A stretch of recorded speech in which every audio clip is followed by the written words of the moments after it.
Thursday, May 29th, Forest Lake Area School Board meeting to order. Please join us while we recite the Pledge of Allegiance. Pledge allegiance to the flag of the United States of America and to the republic for which it stands, one nation, under God, indivisible, with liberty and justice for all. Thank you. Member Clerk, would you please take the roll call of attendance? Sure. Okay, Member Corcoran? Here. Member Haglund? Here. Member Rebbeline? Here. Member Castle? Here. Member Tyson? Here. Member Antonsen is here, and Member Christensen? Here. All right, all members present. I would entertain a motion to approve the meeting agenda. I would like to make an amendment. We need a motion on the floor first. So moved. Second. Okay, we have a motion and a second. Member Christensen. I would like to move that we amend the order of the items on tonight's agenda. I move that we move new business items 9.1, 9.2, and 9.3 immediately to follow the consent agenda items. And I move that we move items 8.4 through 8.18 to follow them, or excuse me, to follow item 18.24. Second? Or 2.8, pardon me, excuse me. Second? Okay, we have a motion, we have a second. If I'm understanding it correctly, we are going to move items 9.1 through 9.3 to immediately follow item 7.5.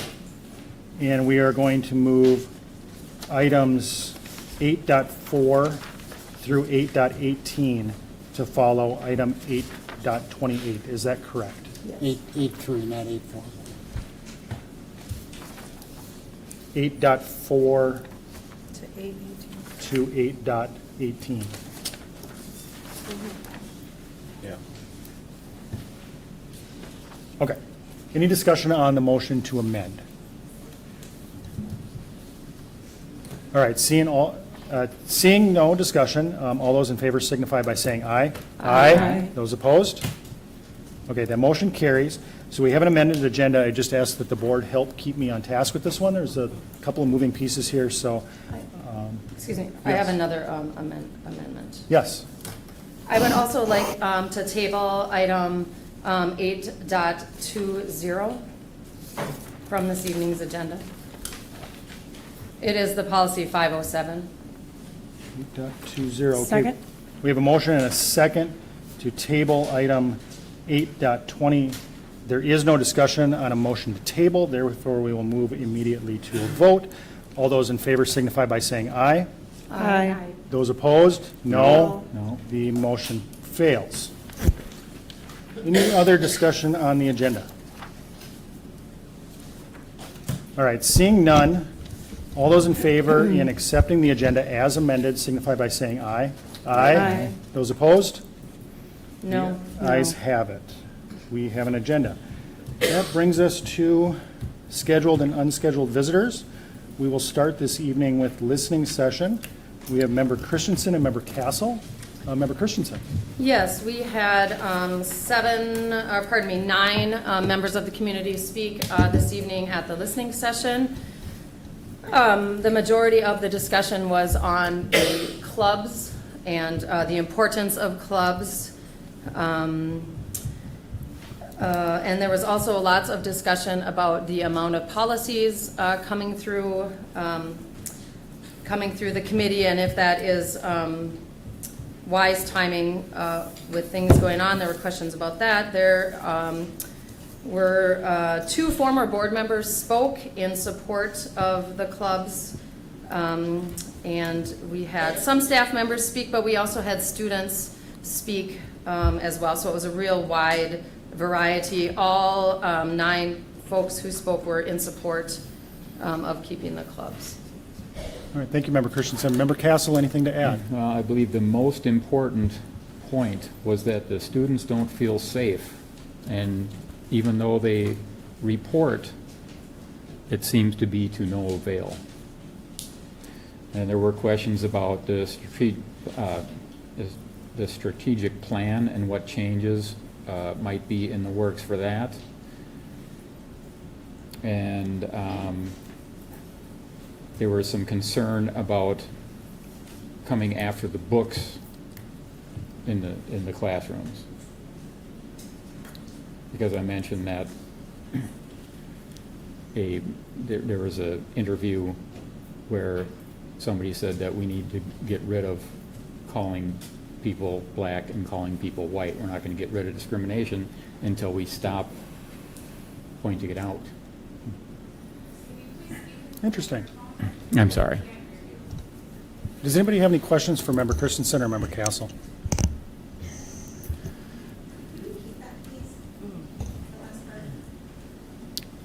Member Castle, would you mind Okay, repeating your so- previous statement?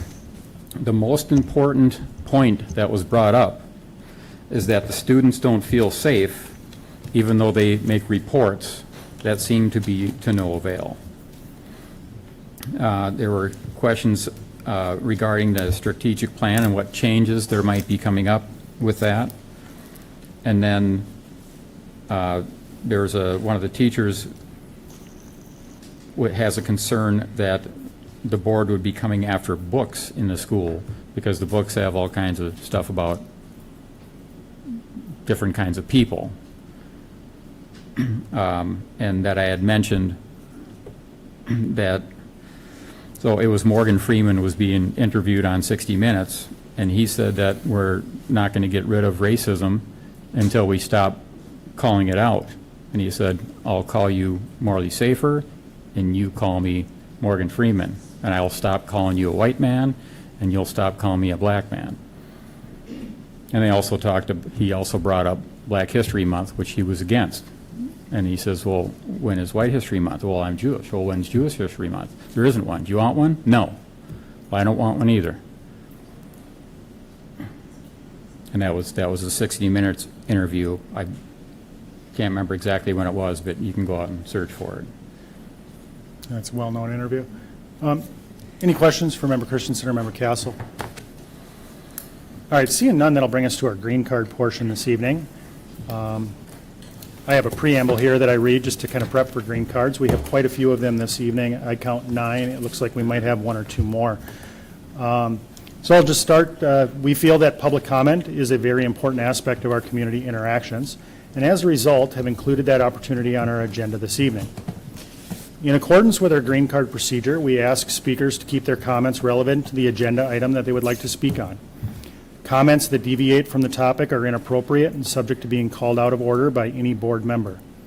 We also ask that our speakers remain respectful and use language that's appropriate to a wide audience, which includes our early childhood students. Remember, addressing the board during a publicly held meeting is a privilege. It's not guaranteed under any statute or constitutional provision. There are a number of speakers tonight who would like to address policies concerning the dress code and student activities. Prior to comment, I'd like to provide some clarification on these policies in response to the overwhelming amount of false information and rumors in the community. The proposed dress code changes are based on the Minnesota School Boards Association model policy and would bring our district into alignment with most of the schools, not only in Minnesota, but across the nation. The proposed language is based on directives from the Supreme Court of the United States and provides latitude for both student expression and limitations thereof to ensure that a positive learning environment exists for all students. Administration will have the discretion to prohibit any item that materially disrupts the educational process. Currently, our student activities operate under Policy 507. The proposal before the board is to provide additional framework around this topic to assure adherence with state and federal laws and provide a consistent process for all activities. This is based on recommendations from our school district attorneys. The proposed policies utilize thoroughly vetted model policies provided by the Minnesota School Board Association and contain necessary language that does not currently exist in Policy 507 to ensure the district complies with relevant statutes. Proposed Policy 1510 pertains to school-sponsored activities such as Minnesota State High School League, our various music programs, and other curriculum-focused academic opportunities for students. This policy does allow for students to create new activities. Proposed Policy 1801 pertains to limited open forum groups, primarily covered under the Equal Access Act. This policy is on tonight's agenda as a first reading, and no discussion or action is anticipated. This policy will be before the board on June 26th for action. Proposed Policy 1801 currently includes the middle school, which would be a new option for these students. Currently, there are no limited open forum groups in the middle school. All existing groups are sponsored activities, part of school operations, or community education offerings. A recent review indicates that there hasn't been a single limited open forum group in the middle school in at least the last 20 years. I would like to remind board members and commenters alike that this is an opportunity for the public to address the board and is not interactive. We request that everyone here tonight be respectful of commenters and refrain from making their own comments or applauding to keep things moving. Commenters are given 3 minutes to speak. The clerk will give notification to speakers as their time is expiring, and the chair will strike the gavel once your time has expired. I have shuffled the deck of green cards and will call speakers by first name and last initial. In addition to the speaker, I will also specify who is on deck to speak. To keep things moving, please be ready when it is your turn. To start this evening, we have Claire L., and on deck is Tim N. Welcome, Claire. Thank you. Good evening. My name is Claire Luger, and I'm here to talk primarily about Policy 1801. Just some relevant numbers are regarding this policy, 2.5 months of input, discussion, and public comment, 10 out of 10 policy committee members, over 200 students, over 1,400 community signatures, and 5 regional media outlets. I appreciate that the current language of policies 1801 and 515 finally reflect some community, student, educator, and administrator input, and that the harmful non-MSBA model policy language has been removed. The current language regarding middle school groups and including explicit prohibition of hate group insignia deserves nothing less than a unanimous vote. When our students speak up by sharing their experiences in student groups, by organizing shirts that emphasize the importance of kindness and inclusive words, and by organizing a protest, the school board should listen. When community members speak up in droves by signing and sharing a petition supporting student groups, the school board should listen. When highly qualified and committed educators who have the expertise about learning fundamentals share the evidence and peer-reviewed studies with you about safe learning environments that foster learning and belonging, the school board should listen. When district administration shares the history and the why behind policy language in student groups, the school board should also listen. And when the public shows up as taxpayers and concerned community members who oppose proposals that open the doors to harmful incidents, the school board should listen. It is crystal clear where the community stands on student groups and hate group insignia, but it should just not take this level of effort for input to be acknowledged and reflected in policy for our secondary students.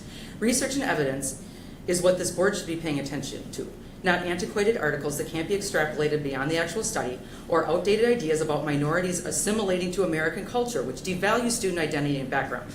And while safe schools, affinity groups, and interest-based groups may not meet a very limited interpretation of the 3 R's, there's actually well-established science that validates the idea that safe spaces are actually fundamental to academic achievement. When student cortisol levels are elevated, the learning process is hindered. And when the learning process is hindered, students just don't thrive. It's science. You have a responsibility to all students in the district. Every student deserves to thrive in our district. And that said, I certainly appreciate the level of input that has finally been acknowledged.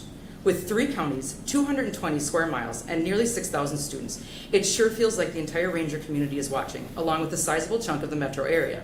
And we will continue to watch with the expectation that today's language around middle school groups and hate insignia passes unanimously when it's up for a vote. Thank you. Thank you. Thank you, Claire. Claire. Tim N., and on deck is Kate L.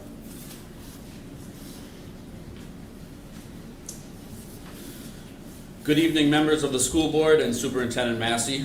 My name is Tim Newcomb. I'm a 28-year teacher here in Forest Lake. I've had 2 daughters that have graduated through our system. I'm here this evening to speak about proposed changes to the Discipline Policy 515, specifically the discussion that has occurred over the omission or inclusion of symbols of hate in the language of the policy. The symbols that were previously discussed, the Confederate flag, the swastika, and KKK symbols, are not merely offensive, they are inherently threatening, steeped in legacies of violence, racism, and terror. These symbols do real harm to students, especially those from historically marginalized and oppressed communities. Creating policies and allowing the door to be open to hate symbols in our schools under the pretense of neutrality is dangerous and unjust. As recently as 2 days ago, and consistently over the years, Courts have upheld schools' responsibility to maintain an environment where students can learn free from harassment, intimidation, and discrimination. As you continue to deliberate this policy, I urge you to call out these symbols of hate as offensive and unallowed in our schools. I would also like to take a moment to speak about School Board Policy 1801, as I have in the past. I encourage you to recognize the value of student clubs in our schools and continue to support the current policy that has served us well for many years. Schools should be a place where open minds and diversity is celebrated, not shuttered. Thank you. Thank you, Tim. Thank you, Tim. Kate L., and on deck, if I'm reading this correctly, Kaylee M.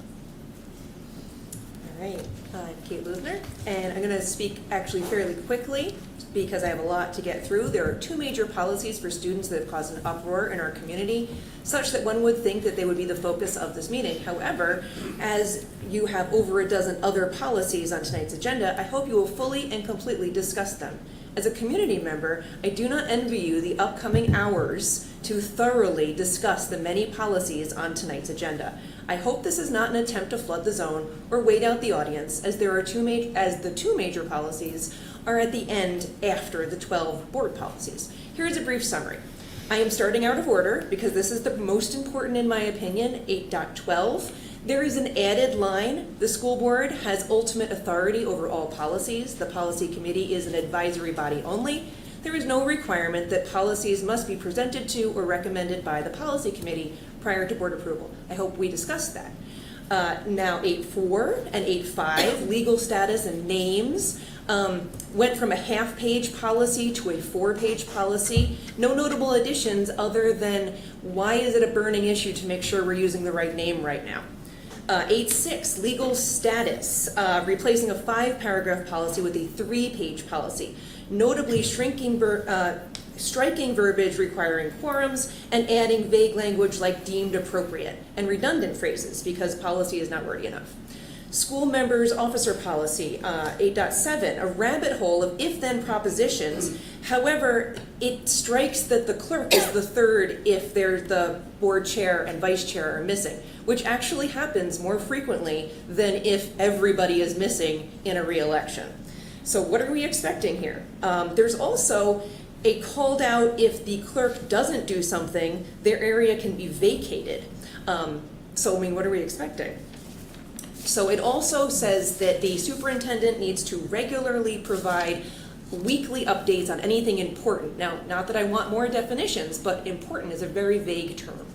So then 8.8, school board procedures. Robert's Rules of Order. I know that the board chair has wanted this for years. It's been brought up over time. I'm glad you finally have it. It is interesting to note that you struck some of the common parts of it where the board chair usually doesn't debate, and you struck that so you can debate. And it's a special sort of special to use Robert's Rules of Order to discuss Robert's Rules of Order. Okay, 8.9, minutes proposal. We're adding a compulsory 8-year recording. I wonder what that costs. 8.10, very important on the day with 12 other policies to review, we must add to policy that we need to say the Pledge of Allegiance, which we already do. Then public hearings, 8.11, seems pulled from model. I have questions about it in general, but I guess number one is why is there a different public hearing policy versus public policy? Board member code of ethics, this is a big one. It's gonna be discussed, and hopefully you actually do something, because the last time you didn't. It's entirely unchanged from the last time it was discussed. I'm gonna email the rest of the press because that's what they asked for. Thank you, Kate. Thank you. Thank you. Kaylee M., and on deck is Mary Beth H. Hello, it's me again. I'm just here to speak my mind. As of this week, I've been made aware of the change to include the middle school in clubs. What I want to know is why, out of all the student, teacher, and community voices, did it take national news picking up the story for you to finally include us? Since this policy was introduced, there's been many a protest, whether it's through YouTube, change.org, or more. Around a month ago, a YouTube channel protesting this policy was introduced, featuring many student voices. high school, and middle school. That video, as of today, has received around 58 views. The YouTube short that was posted has received 505. As well as the YouTube channel, there's been a petition started, having 1,449 public signatures, some not even from our district. And after all of that, it still took national news to change your mind. And might I add, Mr. Castle, clubs are not about sexual relations or racism, they're about identity. They're about how students at your school choose to identify or where they're from. As you said earlier about how students want to learn different cultures than to go to that country is completely unrealistic.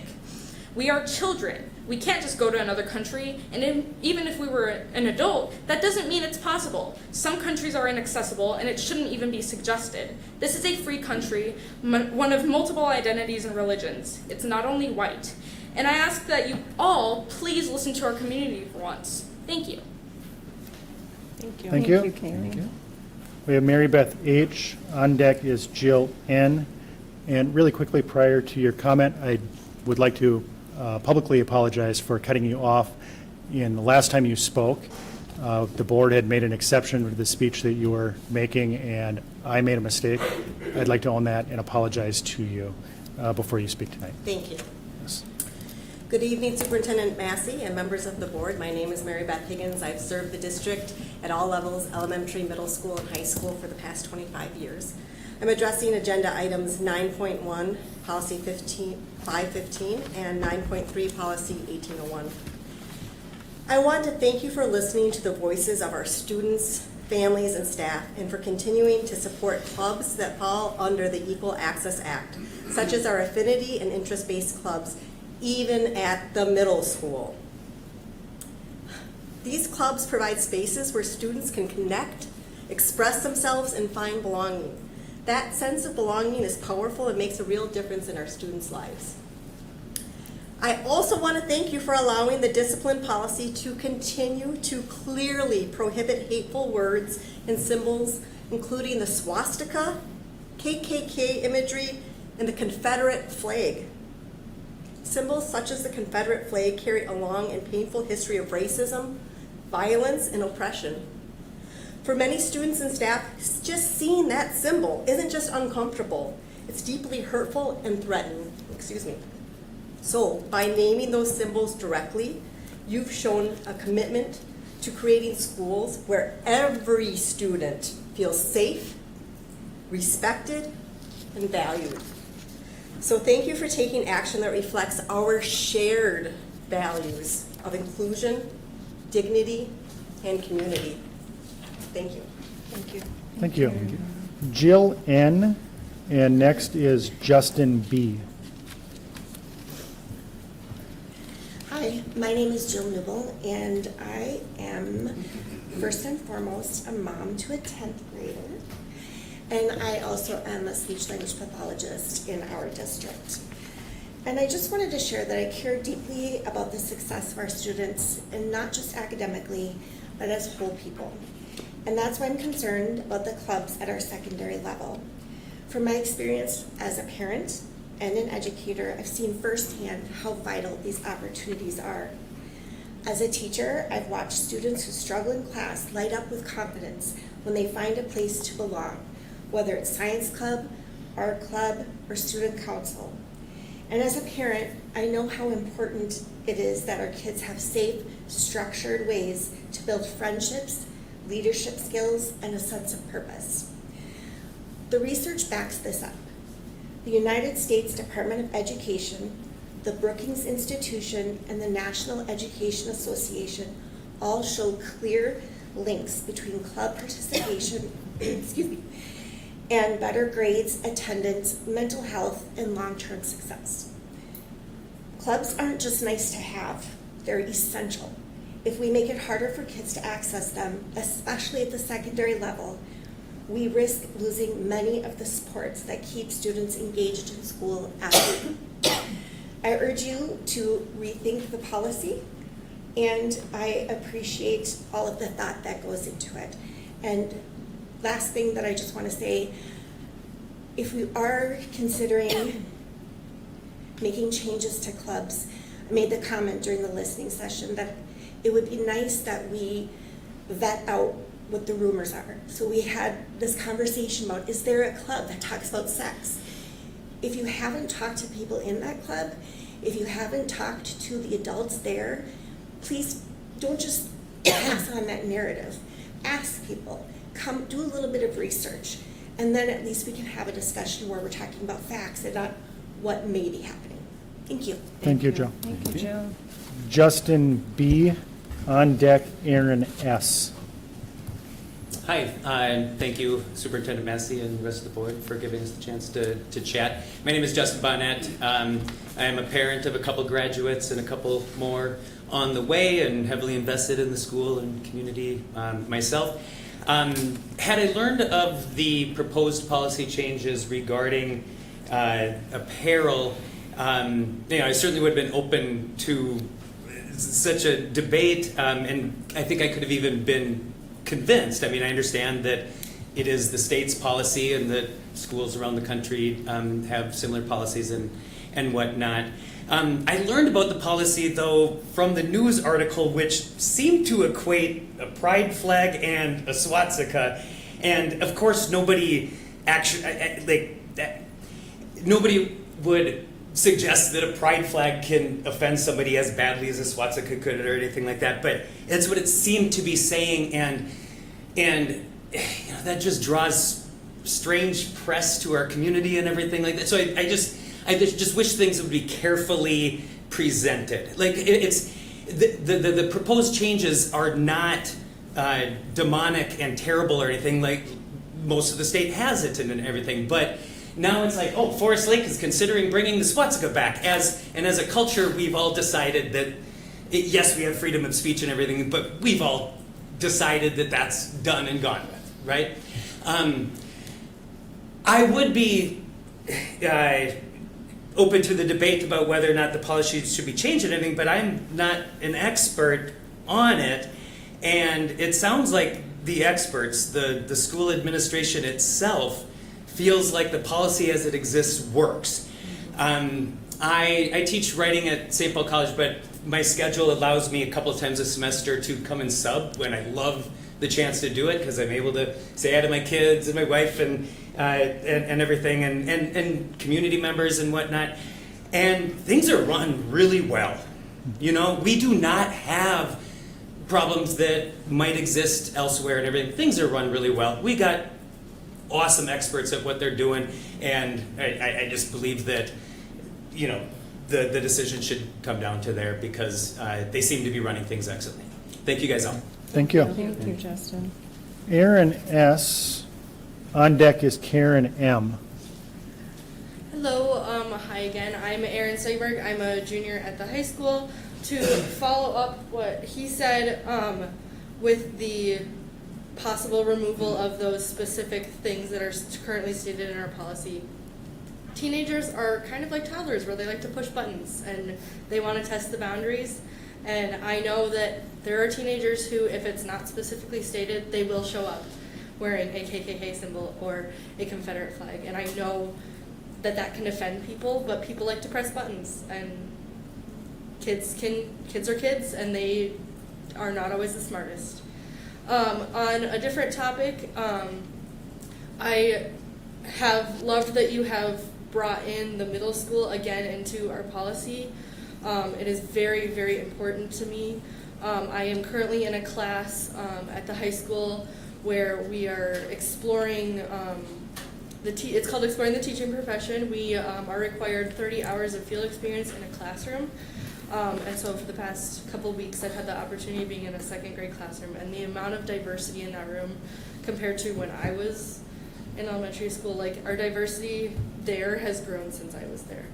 And it pains me that when they become older that they may not have the same opportunities that I did. And I am white, straight, cisgendered, but I want everyone to have the same opportunities, and I want them, because they are the sweetest children I've ever met, and I want them to be able to have the same opportunities as I had the opportunities to do. And all of these clubs aren't just for the people that are, like, Black Student Union isn't just for Black kids. Like, we all can go and we all can participate and support the culture. And the main thing is the culture. It's not, oh, this person is Black, so they're different. It's, let's embrace our culture and let's learn about other people's culture rather than all just being quote unquote American. And let's embrace who everyone is rather than looking at their race. Let's look at what they do and what they celebrate and what they do differently than we do as Americans. Thank you. Thank you, Erin. Thank you. Karen M. On deck is Diane S. Good evening. I had quite a few prepared remarks, but this wonderful group behind me and the one that was at the listening session said it so much better than I. And especially Mr. Bonet was just up and he was talking about, why are we in this? What was the problem that caused all this? What club was it that was not working well? And I talked to one of the board members and she explained to me that there was a Harvard study done about some of the difficulties that come from the clubs. Well, I've never gone to Harvard. I've never been to Harvard. I never talked to anybody from Harvard. And certainly I didn't, as a board member, ever represent Harvard. I represent this district. And this district's had these clubs, and led by our wonderful staff and our administration, that we can't get any better. When I first joined the board, I had a lot of those questions that maybe some of the new board members have now, and I was going to change the world. But then I realized by going into the schools and by talking to our staff, superintendent down to the custodian to the bus driver, I found out that these people were wonderful people. Not only did they share some of my ideas, but they worked with me to implement others. But it's only by listening to them that happens. So if you come with a predestined idea of what you think it should be, especially when you haven't been in the clubs. I told this board member, okay, Harvard had a problem. Did you ever go to any of our clubs? If any of our clubs would have been skylighted on Channel 11, that it's a horrible place. But our clubs are supported by the students and the parents. And the parents have to agree to have them in the clubs. So I say the parents have the best right to discipline and know what their children are doing. And so just in closing, I had so much more, but they all said it so well. We just have to keep what was going. It wasn't broken. You don't have to fix it. And it's just brought out a lot of chaos that people now are wondering what is going on in Forest Lake. And it's hard for me to believe that just a change in board members can upset our students, our parents, teachers, and our community members, and even our civic clubs. So my last one will be, I represent a lot of clubs in Forest Lake area. And let me tell you, they're wondering what you people are doing. Why did this happen? What are we fixing that was broken? And so I tell them that, you have to go there to listen, to know yourself, and talk to the board members that have not been at the club meetings. I would recommend that they go to where I was last night. Ninth grade had a concert, a band concert, and then the community concert or band was on after that.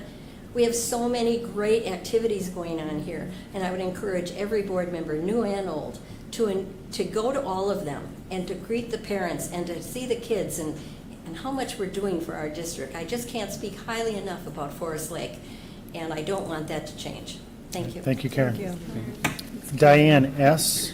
And on deck is Andy C. Hi, Board. I'm Diane Smith. So, two things. I just read through really quickly what was put out on the policy for dress code, or, I'm sorry, lack of better term. And there was green added on page 515. Yep. So, there is no deletion of swastikas and Confederate flags. Unless I am reading it incorrectly, there was a deletion but then an add-on to maybe where it seemed more appropriate. I don't know, I just read that 10 minutes before I drove over here. So it just looks thorough, and it looks like you were thinking very clearly about how that should look. Anyway, but my thoughts on 1801. Last time I spoke here, I had mentioned to the kids, I kept turning around like, you kids could create clubs. I mean, you can do this. You could bring an idea to your principal and suggest something, and how empowering for kids to be able to do that. So it sounds like in 1801, You are not taking away clubs. You are allowing children to approach their principal and something that they are passionate about. And I mean, unless I'm missing something, I read that in 1801 that the children do have the option, even in middle school and high school. So last but not least, community ed is loaded with so many activities and things for kids to do. I just know that when I was in middle school and high school, we had sports, theater, and band. I think that was about it.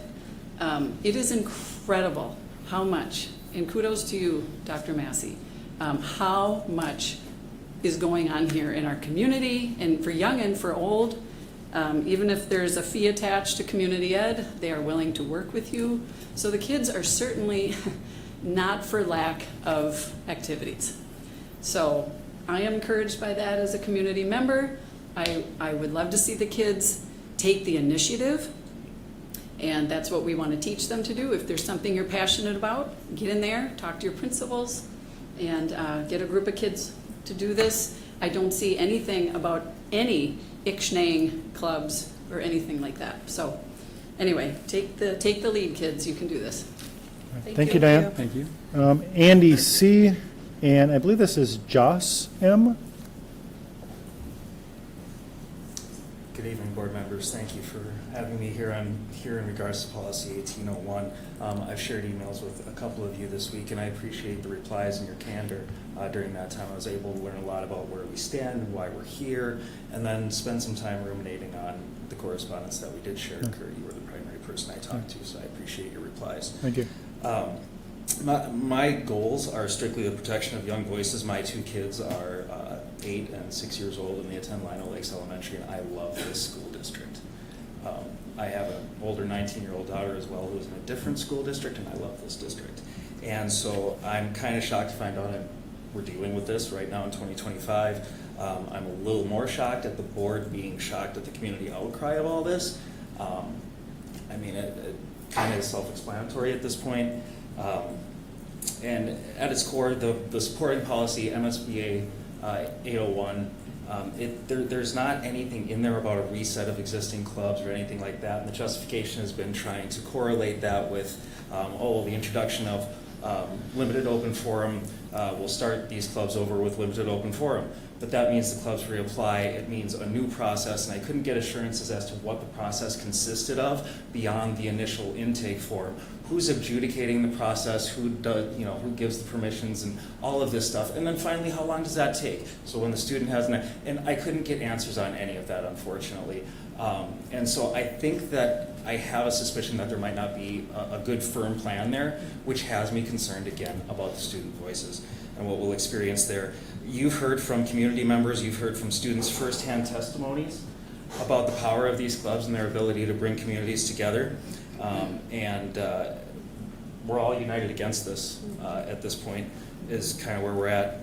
I'd ask the board to be more collaborative on this and gradual with any change that you had an opportunity to do this without the community backlash, frankly, by saying, we have this idea, we're going to implement it slowly and over a year, and we're going to hold the kids' hands, we're going to show them how to do this process.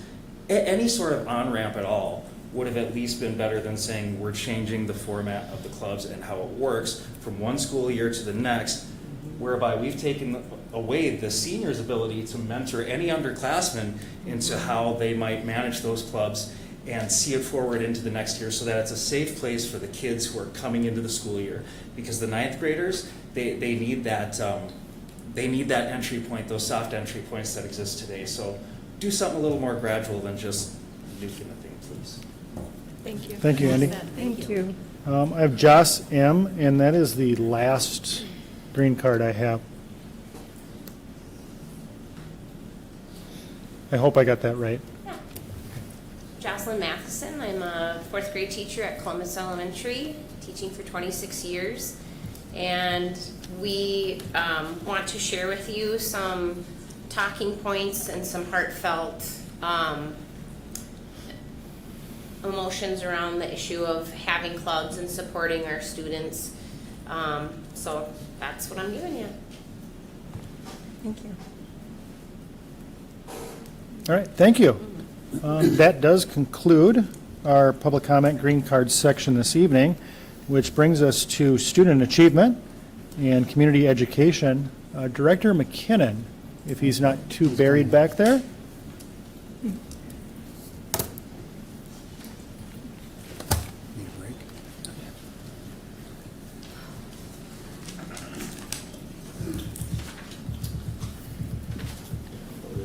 Thank you, Board President Rabeline, members of the school board, and Dr. Massey. On behalf of community education, I want to thank you for the opportunity to be here tonight and talk about some really exciting work taking place within community education.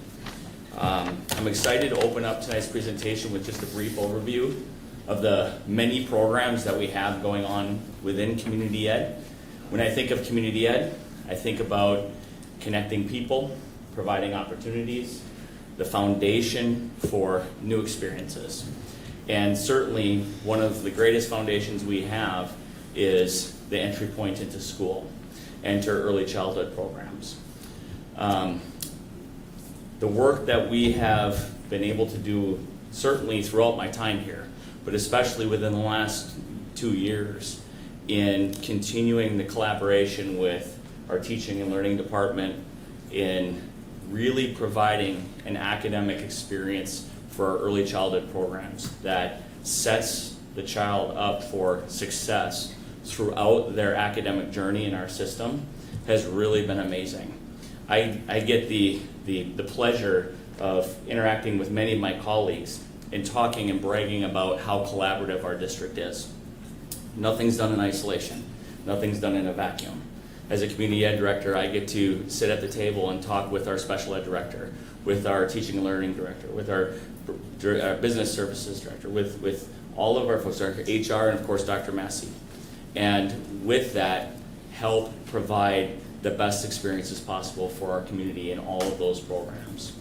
So tonight, I'm excited to hand things over to our early childhood coordinator, Bethany Hardy, and our early childhood instructional coach, which is a new position that we're really excited about in our system here over the last year, Heidi Weiberg, to talk about the great work that we've been doing within early childhood, the curriculum that we've been building, and of course the literacy success that we're continuing to walk through. Good evening, board. My name is Bethany Hardy. I'm the early childhood coordinator. This is Heidi. I believe you've met. So we're here tonight to just kind of overview our program and the different things that are going on in it. So do you have the clicker? I'm sorry. So there are 4 kind of key focuses that we want to talk about briefly tonight, and that is our Frog Street curriculum, classroom engagement model, or CEM, early childhood letters, and our coaching supports that are in our program. So to get us started, we're going to move into our curriculum of Frog Street, and I'm going to turn it over to Heidi. So Frog Street is our adopted early childhood curriculum. It is a comprehensive research-based program, and it's designed to really build those foundational skills in literacy, math, social and emotional, and critical thinking skills. And each unit within Frog Street is theme-based, which actually aligns really well with our elementary benchmark advance program. In our classrooms, it's implemented with integrity, and each teacher follows a really structured weekly lesson plan that integrates music and movement and read-alouds and science and hands-on learning activities. And everything is done with intentionality and aligns with our Minnesota early learning standards. And this helps our earliest and youngest rangers learn with developmentally appropriate practices, learn vocabulary, oral language skills, early reading foundational skills, and then do so in an engaging and nurturing environment.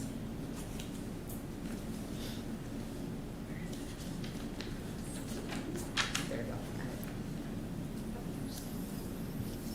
So letters, I think you've heard about this from other groups this year as well, but as part of the READ Act, our teachers went through early childhood letters, which is part of the Lexia profile.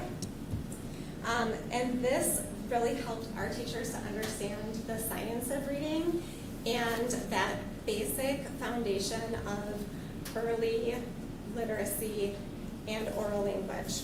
And when our teachers went through that, that helps them to understand the why and the how, and then integrate that into our curriculum.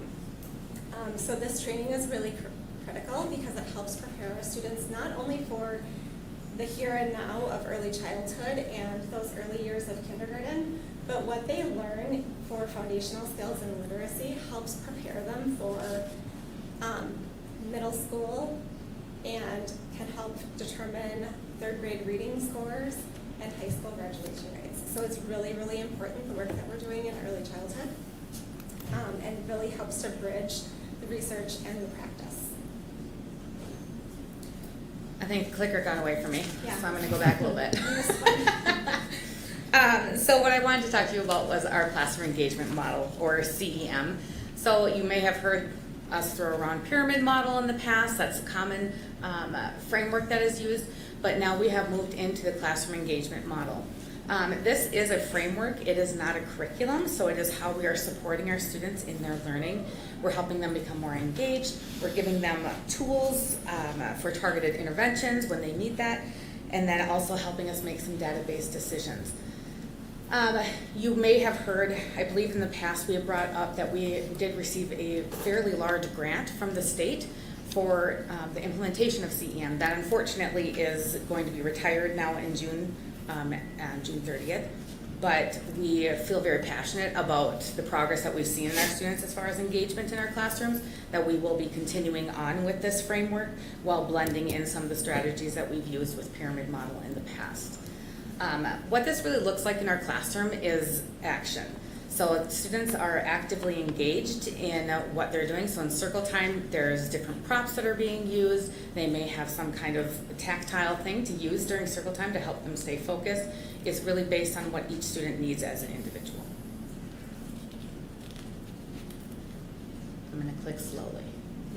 There we go. Okay, so we're going to move into coaching and how we're supporting these different theories and frameworks in our program. So the first one really comes down to instructional coach. And so Heidi's position is new to us this year, and it's been a very exciting addition to our program. We have learned a lot along the way on things, on different ways that we can support our program, how she can help us, and how her connection with teaching and learning and the other coaches can also support our program. So I'm going to turn it over to her for a little bit more. So we know that implementation doesn't just magically happen, so it needs to be supported. So my role as the dedicated instructional coach is to work directly with the teachers and be embedded with them. So I help them with both Frog Street and letters to really work with them in the classroom, helping them personalize whatever they need from a coaching standpoint. So my role is not evaluative at all. I just really am there to help grow them professionally and help stay student focused and help our learners grow. So that can look like collaboration in the classroom. It can look like staying focused on feedback from observations. It can look like me modeling different strategies and then talking through what that can look like for them. And really supportive in this next year, because letters was really fast and furious this year. It was a lot of learning. Next year it's going to be, how do we really bring letters into Frog Street? What does that look like? How do we make it more multisensory for our students? And really digging in now and bringing letters into Frog Street and marrying those two together.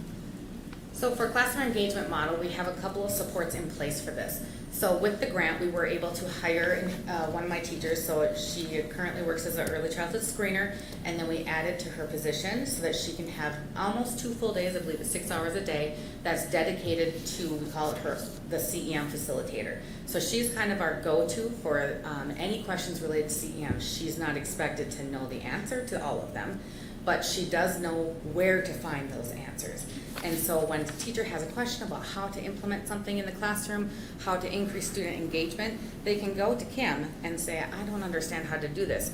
She can either go over to the site, help model that activity, or give them some tools and strategies, or reach out to an external person to get some more strategies in place.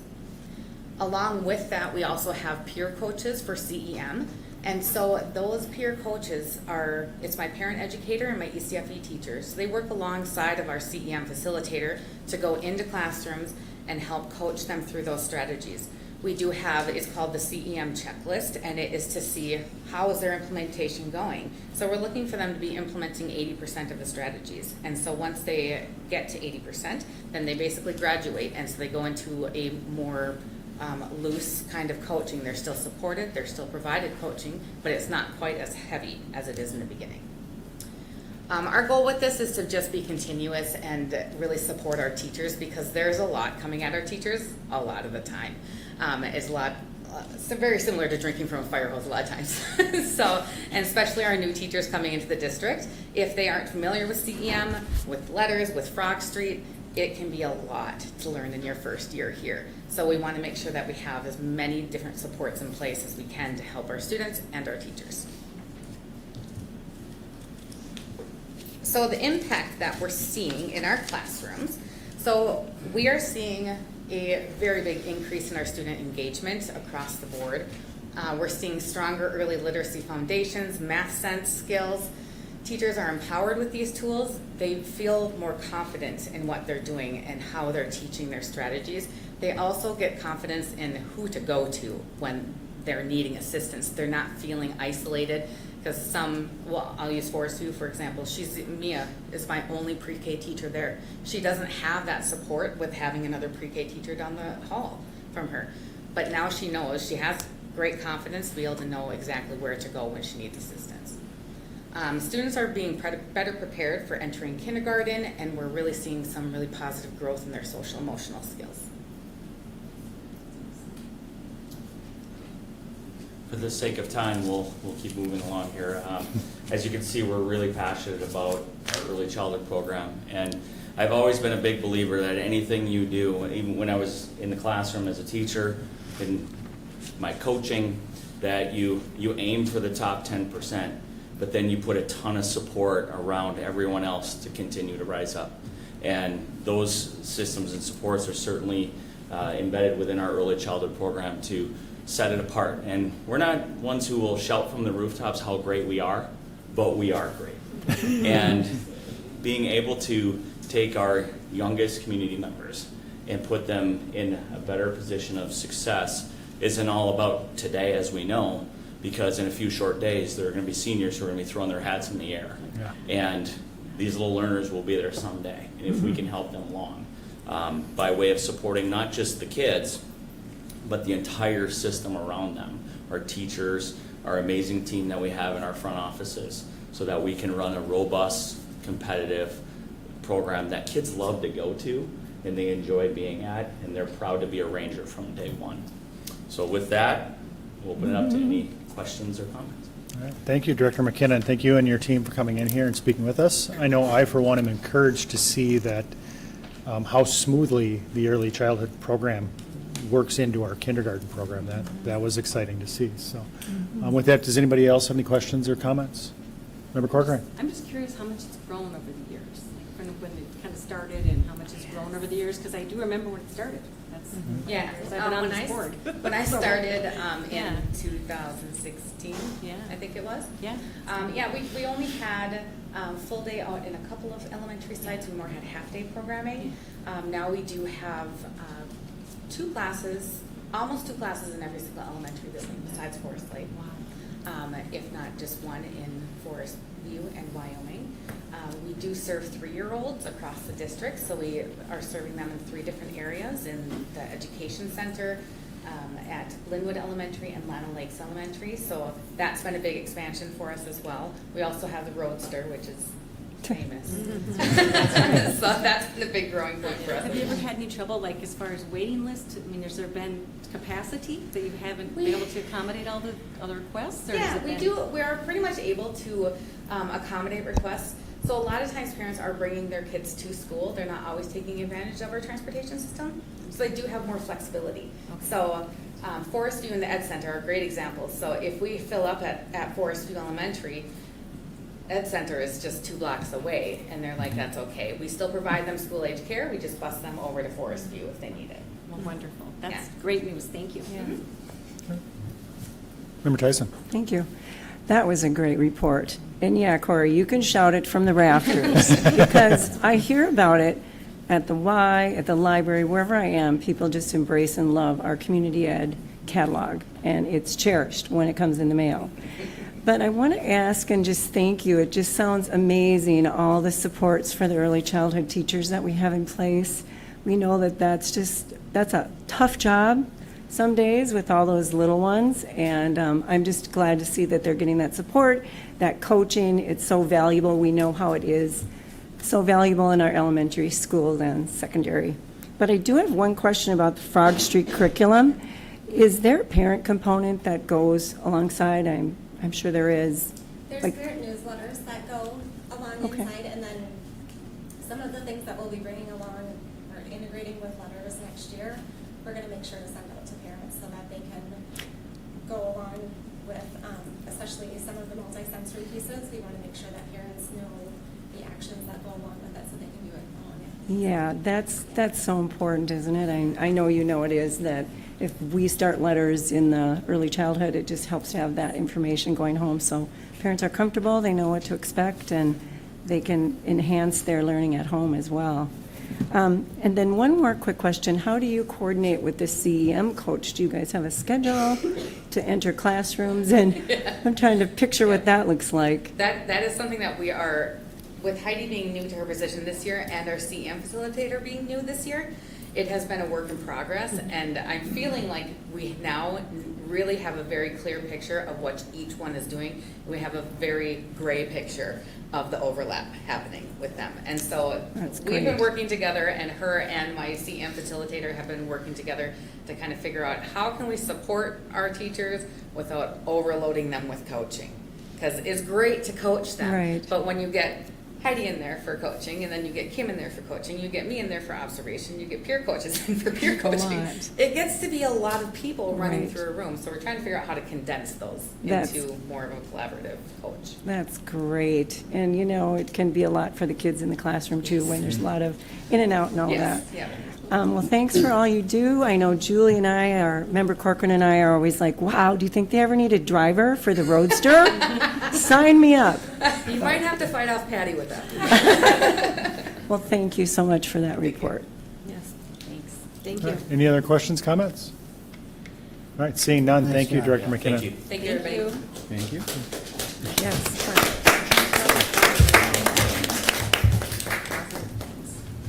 All right, that brings us to positive happenings. Does anybody have anything? Member Christensen. I have a few positive happenings. On May 5th, I attended the Native Honoring Ceremony. I think Member Tyson was there.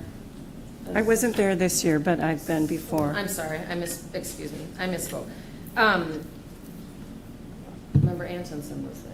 Yes. Yes, sorry, okay, excuse me. Anyway, it was a wonderful ceremony, and they just did a wonderful job, and not only do they honor the graduates, they also honor the younger students. Erin was there with her siblings, and it was just a really neat event, and the younger kids just seemed really excited, and they all got a book, and they gave these beautiful blankets to some people that they honored, so that was really wonderful. Dr. Massey might talk about this, but on May 8th and around that time frame, there was a IB evaluation at Scandia Elementary, and I went to a meeting there with the governing body, along with Dr. Massey and J.P. Jacobson and Katie Lorenz, and we heard a lot of positive comments. The governing body seemed to really enjoy Scandia and the open area for the playground and just the windows, and they were really happy about that. And then after that, our 5th grade, we had talked before about BizTown, and how the 5th graders go down there and they learn how to run a city and manage a business and earn a paycheck and all this stuff. So they had a presentation at Scandia where they were there. They were in the job, and then you were to ask them. So someone was a DJ and someone was a sheriff, and so you could kind of ask them about their day. So that was really neat. And then, there it is. And then on May 16th, I went to the Hmong Asian Culture Club group event, the AAPI night, and it was also really wonderful. They had beautiful costumes, and they had this really fun game kind of a quiz show type of game. So that was really neat. And I met Vivian Pease, who is the president of the middle school I'm going to say the Asian Hmong Club. Thank you, Asian Hmong Club. I wanted, because they were commenting on the Hmong Asian Culture Club, so I wanted to get my acronyms right. But she was wonderful and was really proud to be the president of the middle school club. And then on May 19th, it was Mental Health Day in all the elementary schools for the 4th year in a row, which was really wonderful. Student council members and National Honor Society teamed up for the 4th year on Elementary Mental Health Day. And 9 through 12 grade students visited all of the district elementary schools and taught a lesson on a wide range of topics, including empathy, listening, patience, and stress. This event followed the high school students to connect with elementary school students and show them how to persevere through challenges and find happiness in themselves and their peers. So, and they had a really wonderful shirt that they had with trees and things on it, so that was really neat. And then some of us went to the retirement reception, which maybe Dr. Massey will also speak about. And then last Friday, finally, I went to the EMT graduation, which was, this was really, I mean, a lot of things we do are really cool, but this was really cool. So we have an EMT program you can graduate with. You get 9 college credits. Is that right? Okay, 17 students went through this program, and then they can take the National Registration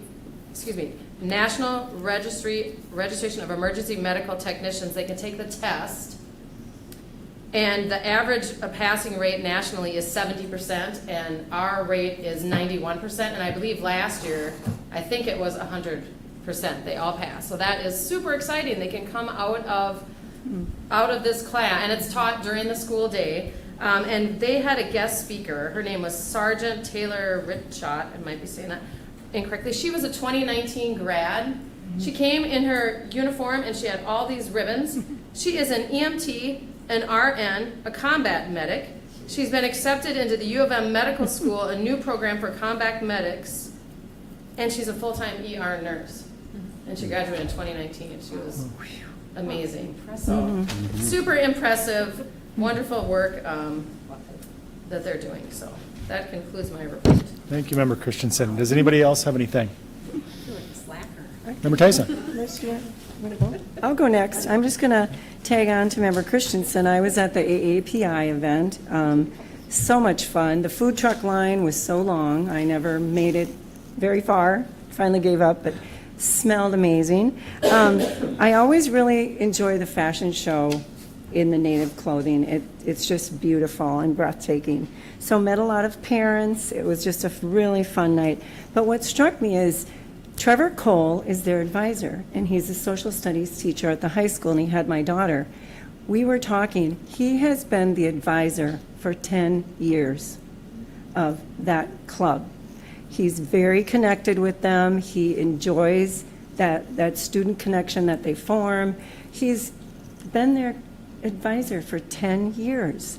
And at the end, his words were just so touching, talking about how he's seen so much growth with this group, connectedness, how the families all come out for this event, and it was just really touching. So I can't say enough good about that event.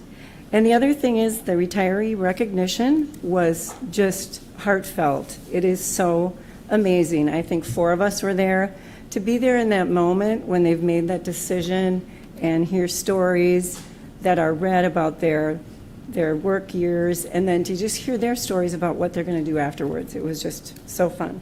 And we have Joy to thank for all these set up. So I brought these. She does an amazing job. Thank you, Joy.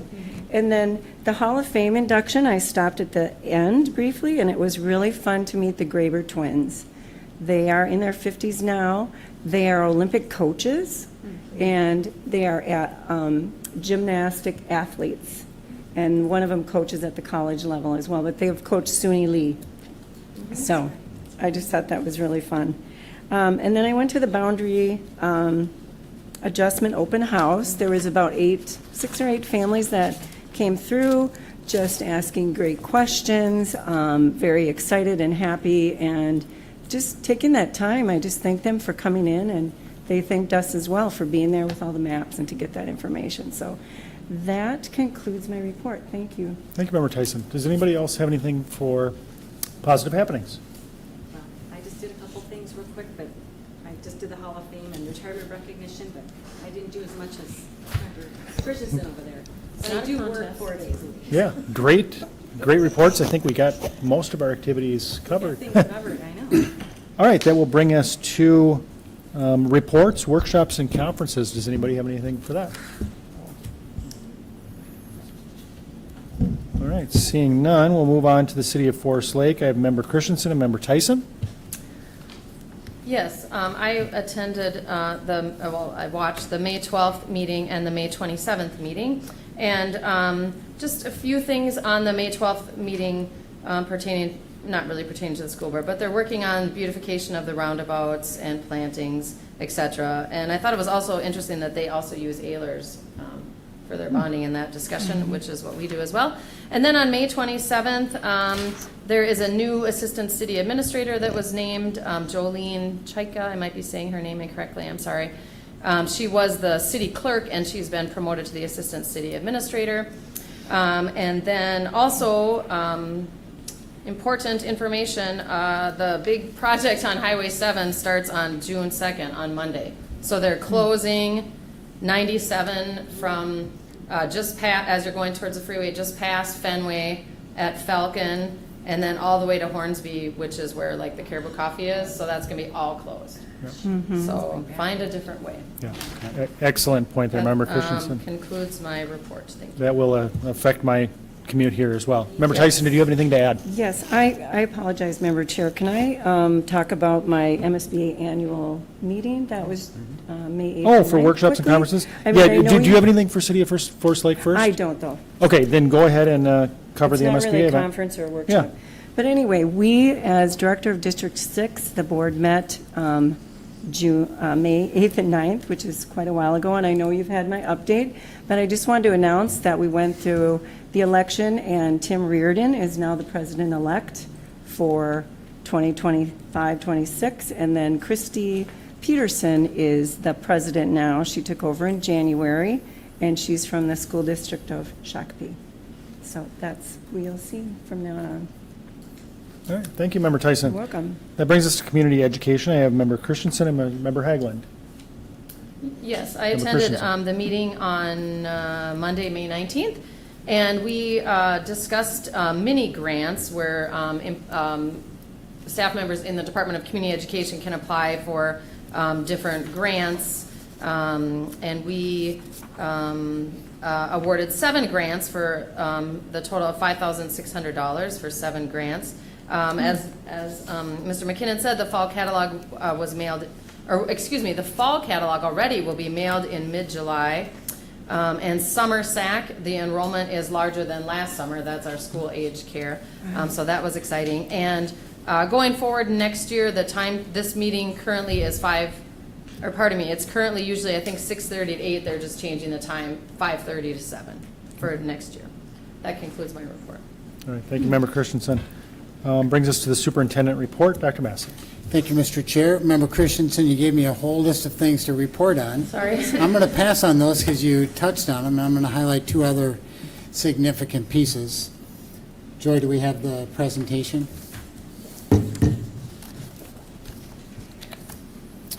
As part of Reimagine 2025, the closing of this school year also marks 2 significant milestones for the school district, that being the consolidation of Forest Lake Elementary and Forest View, thereby closing Forest Lake Elementary, and the transition of our 6th graders to the middle school.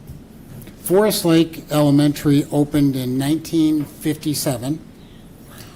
Over its 68-year history, the school has served approximately 6,000 individual students and their families. As most of us carry very fond memories of our elementary school and our early formation teachers, so is the case for these students and families, even after these many years. Suffice it to say, consolidating the school with Forest View beginning next school year, resulting in the closing of Forest Lake Elementary, comes with sadness and mixed emotions. We begin a new chapter next year with a consolidated school, yet carry the incredible memories and experiences forward as we honor the rich history of the school. We celebrate the hundreds of teachers and staff members whose entire career was spent in this school. We celebrate the incredible accomplishments and careers of the students who learned to read and write and do math and who created lifelong friendships at Forest Lake Elementary.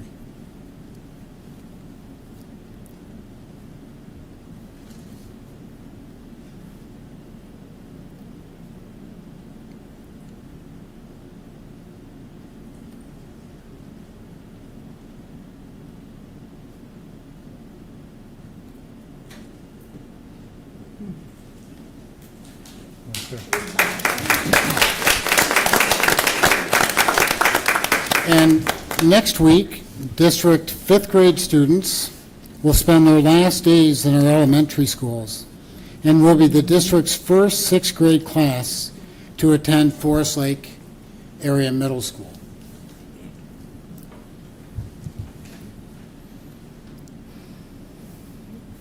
Next, Joy.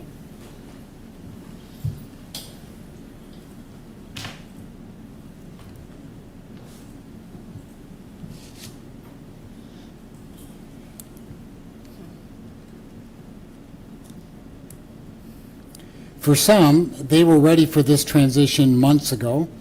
For others, they aren't so sure. We acknowledge that this is a really big change. And at the same time, we are excited for what this opportunity will bring the students, including extended learning opportunities in science and social studies, exposure to career gateway courses, and experiences and opportunities to meet students from across the district and form a broader group of friendships. As both our 5th grade and 6th grade students wrap up their final year of elementary school this spring, they are marking the end of the year with transition celebrations, track and field days, and other exciting experiences that celebrate their time in their elementary schools and sends them off to the next step in their exciting educational journey. And lastly, I would just highlight that on Monday is our Academic Awards celebration, June 2nd, where our seniors will be recognized for their amazing accomplishments, their plans for next year, and the grants and awards that they're receiving from local scholarships and donations, as well as grants and scholarships from their respective schools. Then, of course, on Thursday night, we are handing out diplomas. Hopefully you have that squarely marked on your calendar. You will be there handing out diplomas to our seniors. So that would be next Thursday. And that concludes my report. Thank you, Dr. Massey. That brings us to the consent agenda. Would any member like to have any items pulled from consent? I would like to pull item 7.4, please. 7.4. Are there any other items that we'd like to pull from consent? 7.5. 7.5. All right, I will ask one last time. Anybody have anything else they'd like to pull? All right, seeing none, I would entertain a motion to approve 7.1 through 7.3. Move to approve. Second. Okay, we have a motion and a second. All those in favor signify by saying aye. Aye. Those opposed? Motion carries. Brings us to item 7.4. We get a motion on the table. Move to approve 7.4. Second. Okay, we have a motion and a second. Member Christensen. Yes, I just wanted to mention, Sarah Stratton, who was the principal at Lionel Lakes Elementary, is leaving our district to take a different position, and we just want to acknowledge that she will be missed and thank her for her work here. And then I also want to congratulate Mrs. Stegmeyer for her new position as she's moving from the Forest Lake Elementary principal to the assistant principal at the middle school. So congratulations. That's all. Thank you, Member Christensen. I think you took the words out of many of our mouths. Applause for both of those.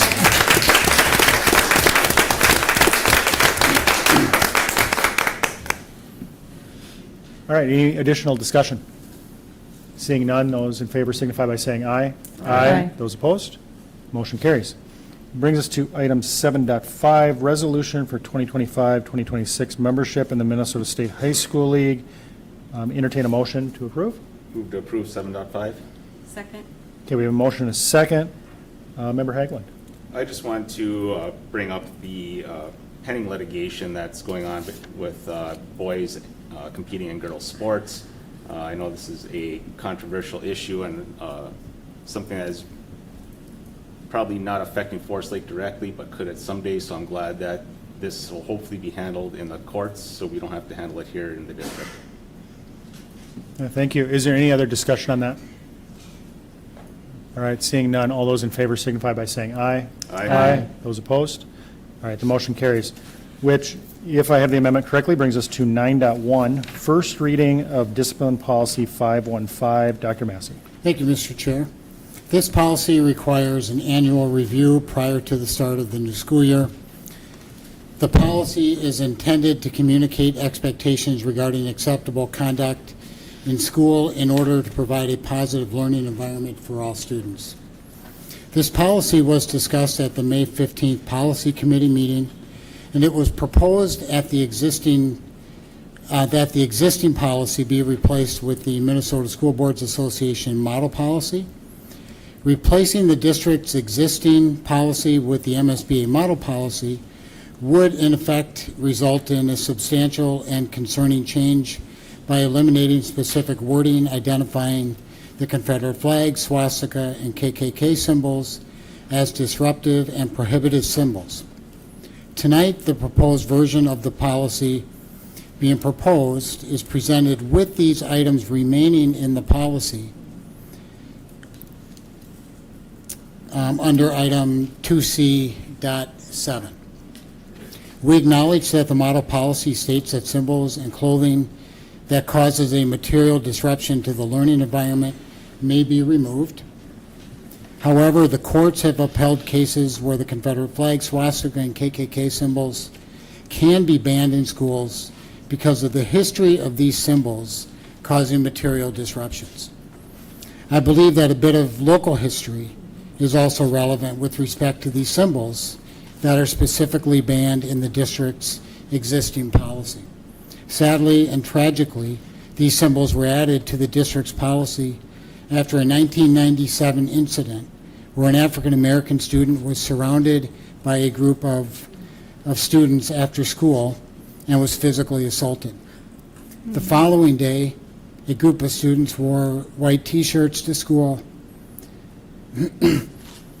in solidarity of their involvement in the racial assault. As a result of this incident, the family moved out of the school district. Additionally, several other African American students and their families moved out of the district. The Forest Lake Area School District is an amazing place to learn, to raise a family, and to call home. Our communities have come a long way, but this does not erase the harmful history of this sad and tragic event and the related issues surrounding the incident. Identifying these three symbols in this policy has a history. With the court's ruling in favor of districts that have banned these symbols, it is important that they remain in this policy as the board deliberates updates to the policy. An outright prohibition of these symbols will represent the district's commitment to providing a safe and welcoming environment for our students and families. Thank you, Dr. Massey. 9.2, first reading multicultural gender fair disability sensitive policy 529. Dr. Massey.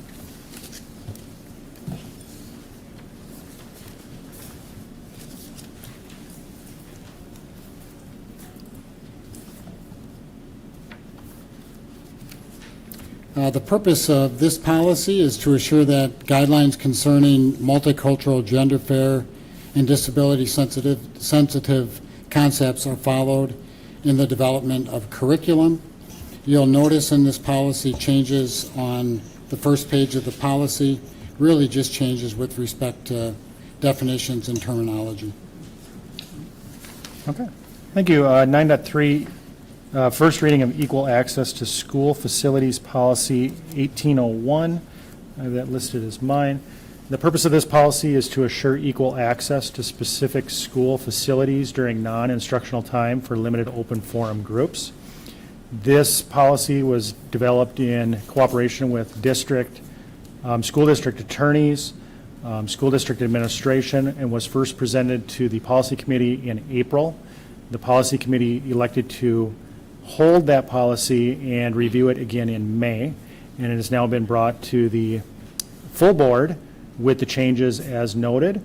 This is a first reading this evening, and there will be proposed action at the June 26th meeting. That concludes new business and brings us back to action item 8.1, donations. Member Christensen. Yes. Yes, I have a list of donations here.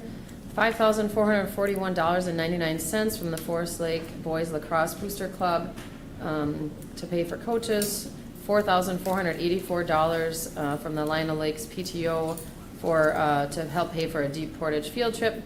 $3,447 and a penny from the Forest Lake Gymnastics Booster Club to pay for coaches. $3,447 and a penny from Forest Lake Track and Field Booster Club to pay for coaches. $334.17 from Mark Castle for Forest Lake Area Schools Teaching and Learning Department. $20 from CAF America for Lino Lakes Elementary General Use, and the donation of some musical instruments from Susan Ernstweil. For a total of $17,174.18 plus goods and services. I move to approve with gratitude. Second. Okay, we have a motion and a second. Is there any discussion? Just want to Member Tyson? add and just thank all the generosity of our community that just continues to pour in these donations. But I admire the PTOs that raise the funds that the students can still go to Deep Portage and go on those very important rite of passage trips. So I want to give a shout out. That's a big sum, but I heard reports that the students just thoroughly enjoy that experience. So thank you. Thank you, Member Tyson. I'd like to add to that, too, a thank you to all the groups that help support our coaches. That just helps our athletic programs. We can be equitable in the number of coaches that we hire for our programs. We can augment those with the booster clubs. That's very much appreciated, and our student athletes definitely appreciate that as well. With that, Member Clerk, will you please take the roll call? Sure. Okay, we're on 8.3, no, 8.1. 8.1, okay. Yep. Far right. Okay. Member Tyson? Aye. Member Antonsen votes aye. Member Christensen? Aye. Member Rebbeline? Aye. Member Castle? Abstain. Member Haglund? Aye. And Member Corcoran? Aye. The ayes have it. All right, motion carries. Brings us to 8.2, Forest Lake Area School Staff Retirement Notice. Member Christensen. Yes, we just have one retirement this evening. Karen Barat, a school bus driver for the Transportation Department for 22 years of service. So we thank her for her service and wish her well in retirement. I'd entertain a motion to approve. So moved. Second. We have a motion and a second. Any discussion? Wish All her right. well in retirement. Yeah. Anytime. Yeah, excellent. All those in favor signify by saying aye. Aye. Those opposed? Motion carries. That is going to bring us to action item 8.3, elementary school attendance boundary adjustments. Dr. Massey. Thank you, Mr. Chair. I'm bringing to you tonight the boundary change proposals that were brought last month as a first reading, and tonight we're presenting the same boundary adjustments for your discussion, and we'll be asking for your approval of these proposed boundary changes. Let me set this up with a little bit of background with respect to the process. As we began the work and the process of making such a significant change in the district, a change that has not been made since 18, 19 years ago, we identified a guiding change process that would identify the task at hand, the process we would take, and the ultimate results we were seeking. Specifically, we were committed to 4 main guiding concepts and principles. First, if not foremost, the commitment of the district and this board in particular to preserve our community-based elementary schools was an objective of our effort and the process. To balance student supports and resources across our different elementary schools. To maximize efficiencies and balance, and to maximize, that's a repetition, my apologies.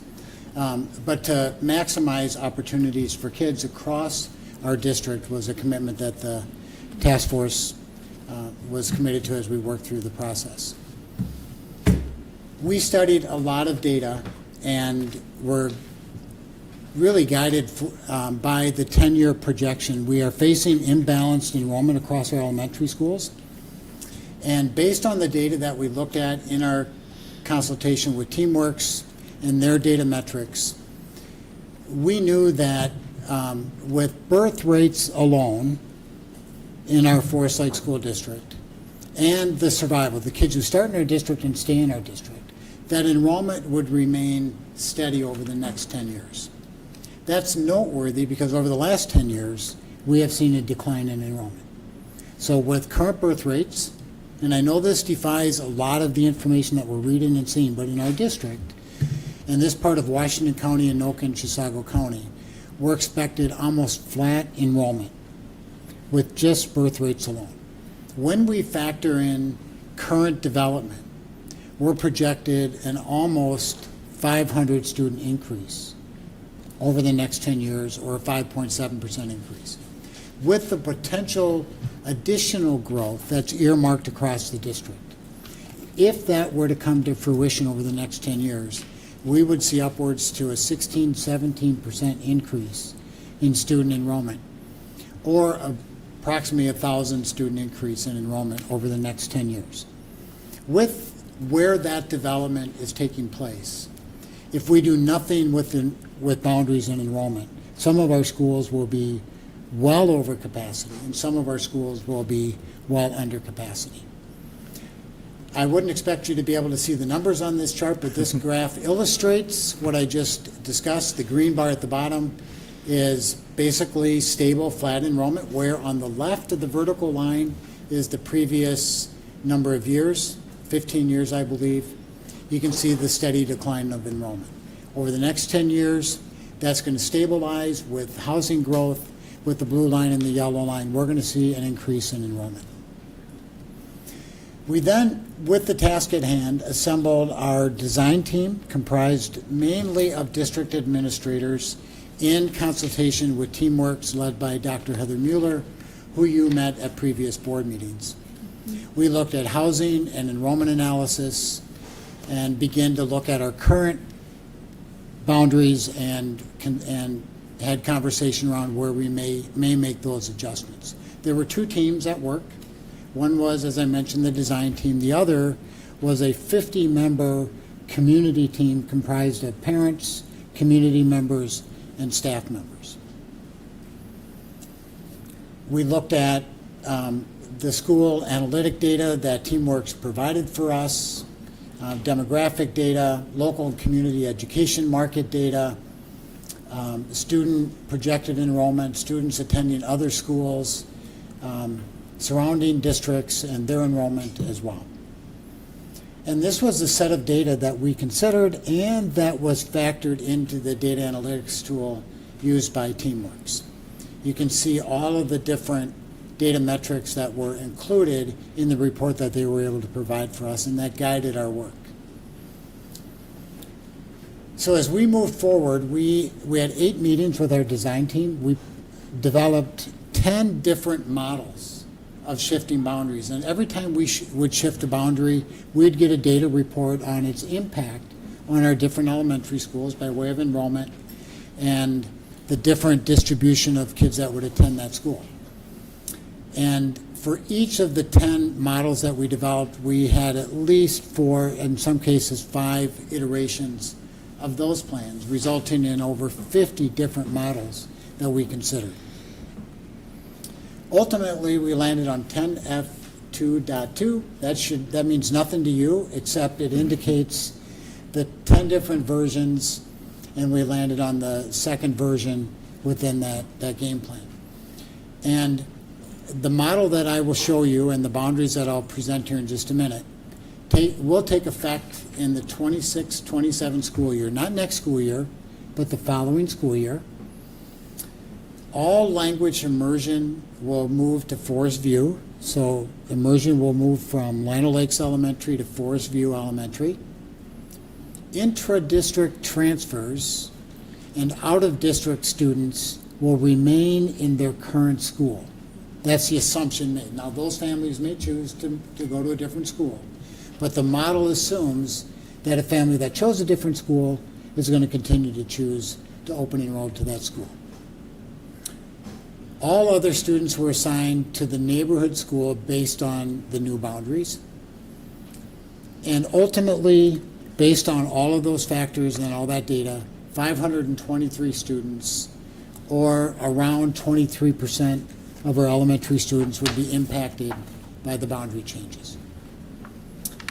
We looked at social economic indicators, and of course we factored in students from new housing developments and distributed them evenly across the different grade levels at their respective schools. This is our current boundary map, and I'll be working back and forth between this map and our new map. So these are the new boundaries. What's different? If you look at the west edge of our district, this central west part of our district, where you see Columbus Elementary, you can see that Columbus now stretches all the way over to the western boundary. So here, the Lino Lakes captures that northern part that goes to Columbus, and that that southern part in Linwood stays at Linwood. If you notice here under Wyoming Elementary, Columbus stretches all the way over to the eastern boundary, the northeastern boundary there above the lakes. And in the new map, that area goes to Wyoming Elementary. And then the other most notable change would be that southern section of Lino Lakes, that carve out on the southern border, now is captured fully into the Forest View boundary. The Forest View boundary is projected to experience a lot of growth.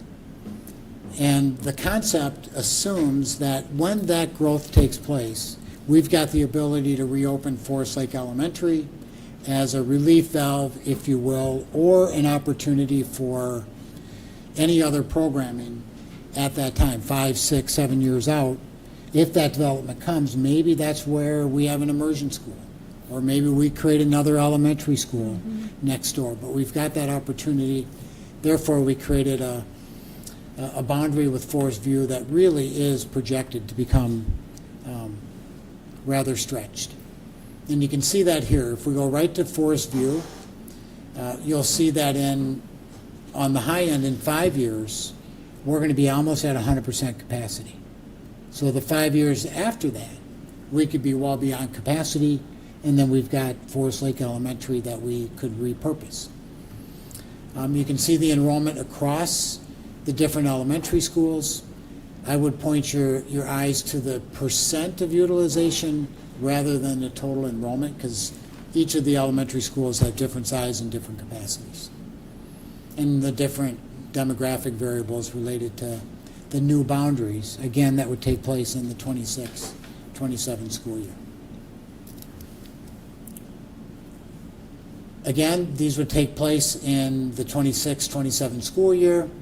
We're here tonight on May 29th for board approval with these boundary changes. We did hold, as Member Tyson indicated, open house sessions for families to come in and review these boundaries and ask questions. One on May 8th, and we had no one show up. And we had about 6 or 7 family members for a total of 3 families represented at the meeting on the 12th. That's not to suggest that all families are thrilled about moving to their new school. But I think it speaks to the fact that families are well aware. We've been upfront. We've been talking about this for many months. We've been transparent. We've given updates at board meetings. We've communicated widely about the process. We have a website with all of this information. The presentations that I presented here are on the website. The new boundaries are on the website. Families are getting the information they need, and I think that's the reason we had such a low number attend those meetings. And then just a graphic of the timeline that we've been on with this process. And with that, I'd open it up for questions. Member Castle. There may be community members who would be interested in the decision to close Forest Lake as opposed to Forest View. Yeah, the rationale there, as we considered that before we entered the boundary change work, was number one, the footprint of Forest View is significantly larger than Forest Lake Elementary.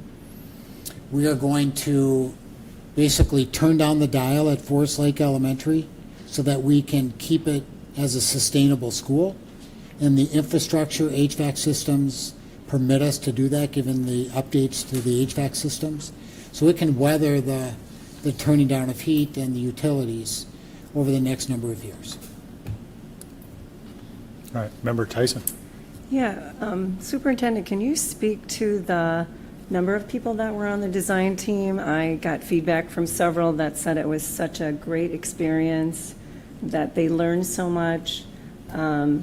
I want to congratulate you on initiating such a thorough process and your communication style. I hear that from parents that were on the design team and others that have talked to me about it, that it just was a great experience. And I think that's why people are feeling comfortable. We've had a great process. It's gone smoothly. We put Teamworks in charge and involved with all their great software. So it's been a great experience. But how many people were on the design team? Yeah, the design team would have been the internal team, the input team. That's Yep. the input team. In fact, you heard from one of the members, Sean Thomas, at a previous board meeting that during the first presentation of these changes. We also heard from Kate Luthner, parent, former board member who was also on the team. Yeah, I mean, we were very clear in the first meeting with that group when we put up the boundary maps that we had at that time, that we needed their help. And we were serious about that because the boundaries that we had at that time would not work. They were not fine-tuned enough. We needed their input. They gave us really good suggestions, and those suggestions, a number of them, are included in this plan. So it wasn't just lip service. It wasn't a perfunctory role for them. They served a really important purpose. Yeah, and I think this gives our district sustainability, because if we don't even things out, that's a tough position to be in down the road. So I thank you for your advanced thinking on this, from all the way back to when Hazel Reinhardt did her thorough evaluation of what had the numbers for us. So, and then with all those iterations in your office, we're gonna wallpaper your walls. Yeah, we've got some paper in there. You know, when I became superintendent, the advice I got was don't change schedules and don't change boundaries. And we've done a lot in just a year.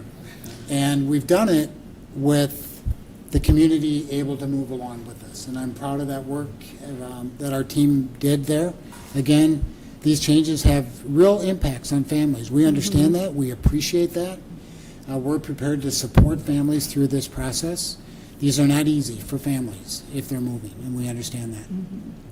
And I just want to add one last thought. I think that hub and creating that coordinated spot for our immersion programs just is so helpful for teaching and instruction and all of that, and for students to all be kind of connected there. Thank you. Any other, Member I Corcoran? was just gonna say that, I think that when that came up as an option, I think we were discussing, like, how do we make it work and not, I mean, to get that many students, to try to pull that many together. And just when you came up with that, I think that was just the perfect option to kind of pull a large number of students together Yeah. that, and make it work for less families to have to move, because as far as impacting more people. And I think, and then even to offer more classrooms and to have better, you know, to have equal number of classrooms too, because I know that was a problem, Yeah. right? I mean, when you have 2 schools and you don't have the right number of students in each grade level, that's hard to do. Yeah, 2 small programs are Yeah, really it doesn't challenging. work. Yeah. So it's You more get scale. effective and it's better for the staff and for the students, so. Mm-hmm. Yeah, I think so. So, and I think I was gonna use the words either proactive or reactive, and I think those are the 2 words I think that our district is. I mean, we're more proactive to try to look at options and problems ahead of time and not react after the fact, and then we're scrambling. And I think you're really good at seeing what, you know, we're good at analyzing and seeing what's coming for the future, so. I really We had good appreciate people that. around the table. We do, so Yes. thank you. All right, any other questions before we move to a motion? All right, I'll just add that, yeah, I agree with the immersion piece. I think it's going to strengthen our immersion. I think it's only going to improve that program, create more opportunities for students, and my hope is grow that program. So with that, I would entertain a motion to approve. Move to approve 8.3. Second? Okay, we have a motion and a second. Do we have any discussion on the motion? All right, seeing none, I'll just add my 2 cents here. I know I shared with the board, and I've probably shared with the community a number of times at this point now. I went through this process when I was between my 3rd and 4th grade year. I recognize just how difficult it is, especially for elementary school students, to move to a new school, new friends. You're leaving behind the ones that you know. It's tough. It's really hard. I've done it myself, but kids are resilient and they can handle a lot. And I think this is really well thought out. I think it's affecting the least number of students that we could affect while still setting us up for a 10-year projection that will hopefully prevent us from having to do this again anytime soon. It also creates opportunity, like we talked about with the immersion program. It's going to strengthen that program and provide more opportunities for those students. And all lead to, of course, I mean, the bottom line here is we want to drive educational success across the entire system and set kids up for success. So I recognize it's going to be hard for a lot of students. I recognize it's going to be hard for parents, but I appreciate the collaboration of the community. I'll be the first to say that these are not straight ruler drawn lines, but the geography of our district doesn't allow for that. So it's impressive to see how balanced the program is once the artwork is done. So with that, Member Clerk, please take the roll call. Okay. Roll call for 8.3. Yes. Member Antonsen votes yes. Member Agland? Aye. Member Rebbeline? Aye. Member Tyson? Aye. Member Corcoran? Aye. Member Castle? Aye. And Member Christensen. Aye. The ayes have it. All right, motion carries. If I have this right, now we are moving to 8.19, School Activities Proposed Policy 1510. Dr. Massey? I've got you down for that. Do you want to introduce that? Sure can. Let me pull it up quickly.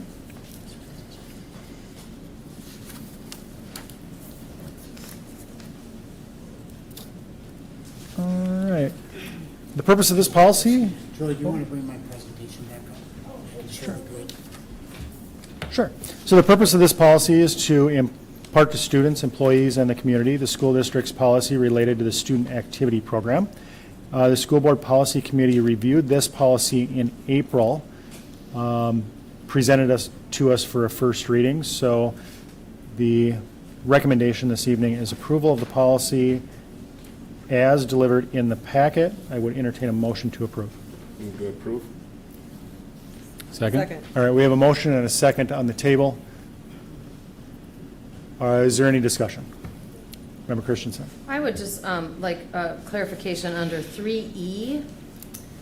That last sentence there where it says, these recommendations must be formally approved by the school board. Are we talking about the recommendations in the previous sentence where we're talking about the superintendent shall be responsible for conducting annual, the superintendent's recommendations, or are we talking about approving groups?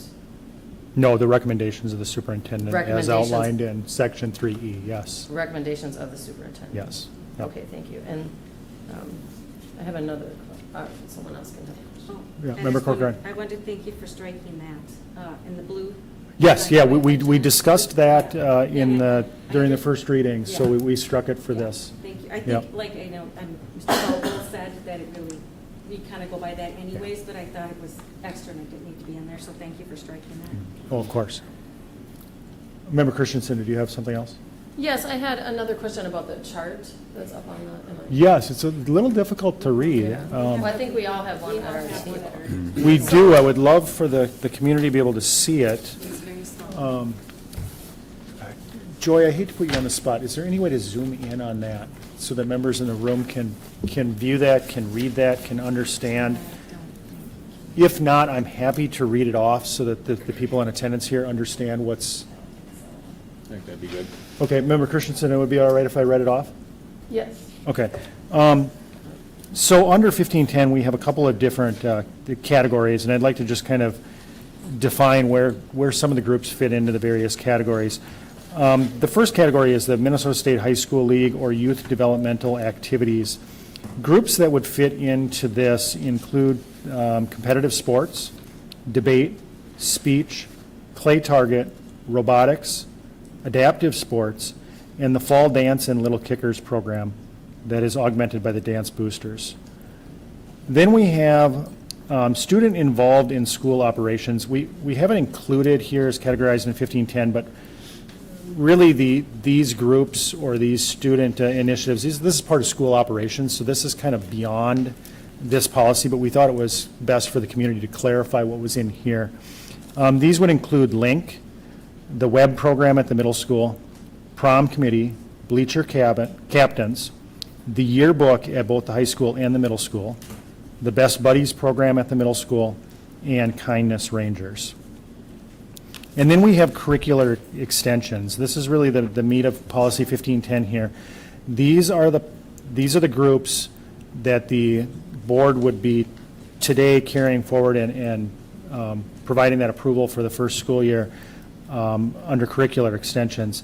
These include the Investment Club, Pep Band, the Environmental Club at the high school and the middle school, Ranger Sound, the theater and the plays at both high school and middle school, the theater musicals, History Day Club, Creative Minds, Writing Club, Knowledge Bowl, which is a debate and social studies, the FFA at the middle school and the high school, which is tied to agriculture, Ranger Power, which is tied to weight training, the DECA, which is business, the HOSA, healthcare careers, the Student Council at the high school and middle school under civics and government, the SAD and RISE programs at the high school and middle school that tie back into health, the NHS, which is has a tie into civic engagement, the middle school POPs, the middle school jazz, and the middle school musical, book club, art club, and finally Rotary Interact.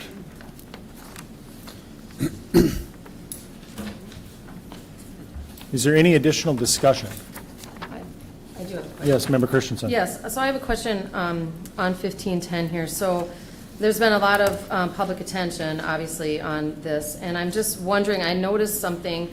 As recent as May 13th, the Fall Dance and the Little Kickers was listed under Community Ed. And I see that they're not there anymore. They are now listed under the school-sponsored Minnesota State High School League, and I was wondering if the chair could tell me a little bit about that. I wasn't on any of the emails or any information on why that moved. Was that maybe you could just. Yeah, I can speak to that a little bit. We looked into that program a little bit more and realized that the Fall Dance and Little Kickers program are really feeder youth development activities for our winter dance program, I believe. That's part of MSHSL. Okay. But they don't fall themselves? Winter dance is state high school league. Yep. Yeah, that's Right, but And competitive. fall dance is outside of the high school league. Okay. And the question became, is that's a student club? And does it have a high school league connection, a curricular connection? And the argument being made is that it has the high school league connection because of the winter season tied to the high school league. Okay, and so then I was wondering about the financial aspect then. Where will the fees be going? Do the fees, because this is, if I understand right, this is a sort of along the lines of Minnesota State High School League, but not quite officially. So will that money be going to, where will the fees be collected and going to then? If I Yep, can go answer ahead, that and say go ahead. that the Yep. fees would be collected similarly to activity fees for any other high school league activity, and would be generated into the activities account, expenditures from the activity account, all general fund revenue and expenditures, but it would be collected like other high school league activities would be collected. Yeah, which is outlined in the policy under letter F. Well, I'm very glad that we were Yeah. able to find that out, find a way to make that work, because as I understand it, if the dance team would have been left under community ed, that would have had some unintended consequences, which I've been hearing about in the community. So I'm glad you were able to solve that problem. I'm just wondering, however, is this a pathway for other clubs then? We're kind of sort of affiliated with the Minnesota, is this a pathway that maybe other clubs might be able to move throughout the chart that you have here? And I'm also just, again, concerned about unintended consequences with some of these clubs. Have we thought all these things through, different consequences that we might come across? I can answer that based on the intent and the language that was in the policy, but of course, it's always a board decision. So the intent when the policy was written was to allow students to be able to come to us and create clubs of their own choosing and to lobby for sponsorship. In fact, there is some language in there about the formal approval of the school board is only really necessary if the group is brand new, if it's something that, like a hyper mileage club, if it existed, it's coming back, they need to meet for competition prior to being able to come to the board for approval. They can generate or they can form their club, they can go compete, they can come to us at their earliest possible opportunity. We certainly don't want to get in the way of groups being able to organize and to formulate. And the sponsored clubs here is just one possible path. As you mentioned, community ed's another possible path. And then limited open forum that we'll discuss more next month under 1801 would be another possible path as well. So when the clubs, when they come to the school board for approval, is that going to be under consent agenda item, or are we going to discuss it, or how do you envision that? I envision that being a recommendation of the superintendent myself. This one is a little unique because it's kind of the first time we've done it. So we have the list here before us. When we approve 1510, these would be the ones that would be grandfathered in. And then each year we would just go through and approve them. That's the way I envision it, but. I guess I'm just wondering if it's on the consent agenda, if it's not even up for discussion, if we're just, sort of, I guess, I don't know, what is the point of having school board approval if it's just through the consent agenda? I suppose on whether or not it's consent or discussion is up for the chair to propose, and then for the board to decide. When we get to consent, we can pull things from consent like we did tonight, and if not, we have a typical discussion item. So I have a Yes, Member Tyson. question, Member Chair. So it does seem to me that the Little Kickers should be in where it was, in community ed. I understand the rationale, but the competitive Minnesota High School League dance is winter, not fall. Yes. Is that correct?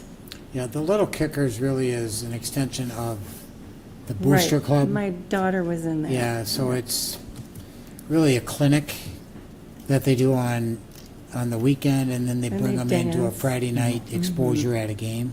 So I don't know that it's even fair to list them as a high school club. They're not high school age kids. Right. And they don't fill out Minnesota High School League paperwork to be in that clinic. The parents sign them up and come to the game, and they interact with the dance team, Fall Dance League. Is Fall Dance League Minnesota High School League then, or is just the competitive winter? Correct. Okay, so I disagree. I don't think it belongs where it is right now. It should go back in community ed. But I also kind of have an issue with the clubs having to come before the board for approval. It just doesn't make that much sense to me. I think that should be done at the school level with the building principal. They know the kids, they know the group. I don't know. What is anyone else, other members thinking? Member Antonsen? Well, I thought, my understanding of was only having to come before the board if it's some brand-new idea. Like, even if a club had existed 3 years ago, it says up to 3 years ago, Yep. they can do that. And when we did discuss, when we discussed it, I think, in the committee, I thought that's what I heard, was that it would, kids could come to the principal and say, hey, we'd like to start this back up again. We've had it before, but we haven't, for a while. And then he would just ask. I didn't my understanding was not that they were gonna show up at the board meeting and ask permission. That's not what I understood it. No, So- and there is a clause in the policy that specifies that anything that's in a bargaining unit agreement, and the majority of these are. The reason that these would require board approval is because with school sponsorship comes school promotion, the ability to use the school logo, it's an official affiliated group. We outlay funds for that out of our general fund. So it's important that the board have oversight, but not necessarily control, which is why it comes to us through a recommendation by the superintendent. Yeah, that's how I envisioned Jim and Jason, or whoever showing up and, Yeah. or sending you, whatever, talking to you and you tell us. Yeah. And it would be, the way I envision this working is similar to what we're doing here tonight, where we get a list kind of annually in August or July or whatever, and we just say, yep, that looks great. A new group wants to form, maybe it's on the agenda some November. Yeah, that looks great, we move on, and then it makes the master list the next year. Or it gets included in Schedule C of our teachers union contract, and we don't go through this process.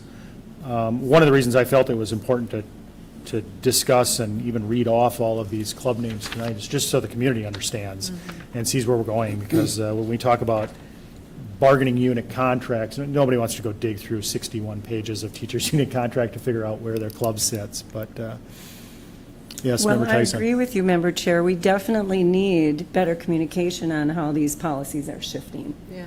Our parents deserve that, our students do.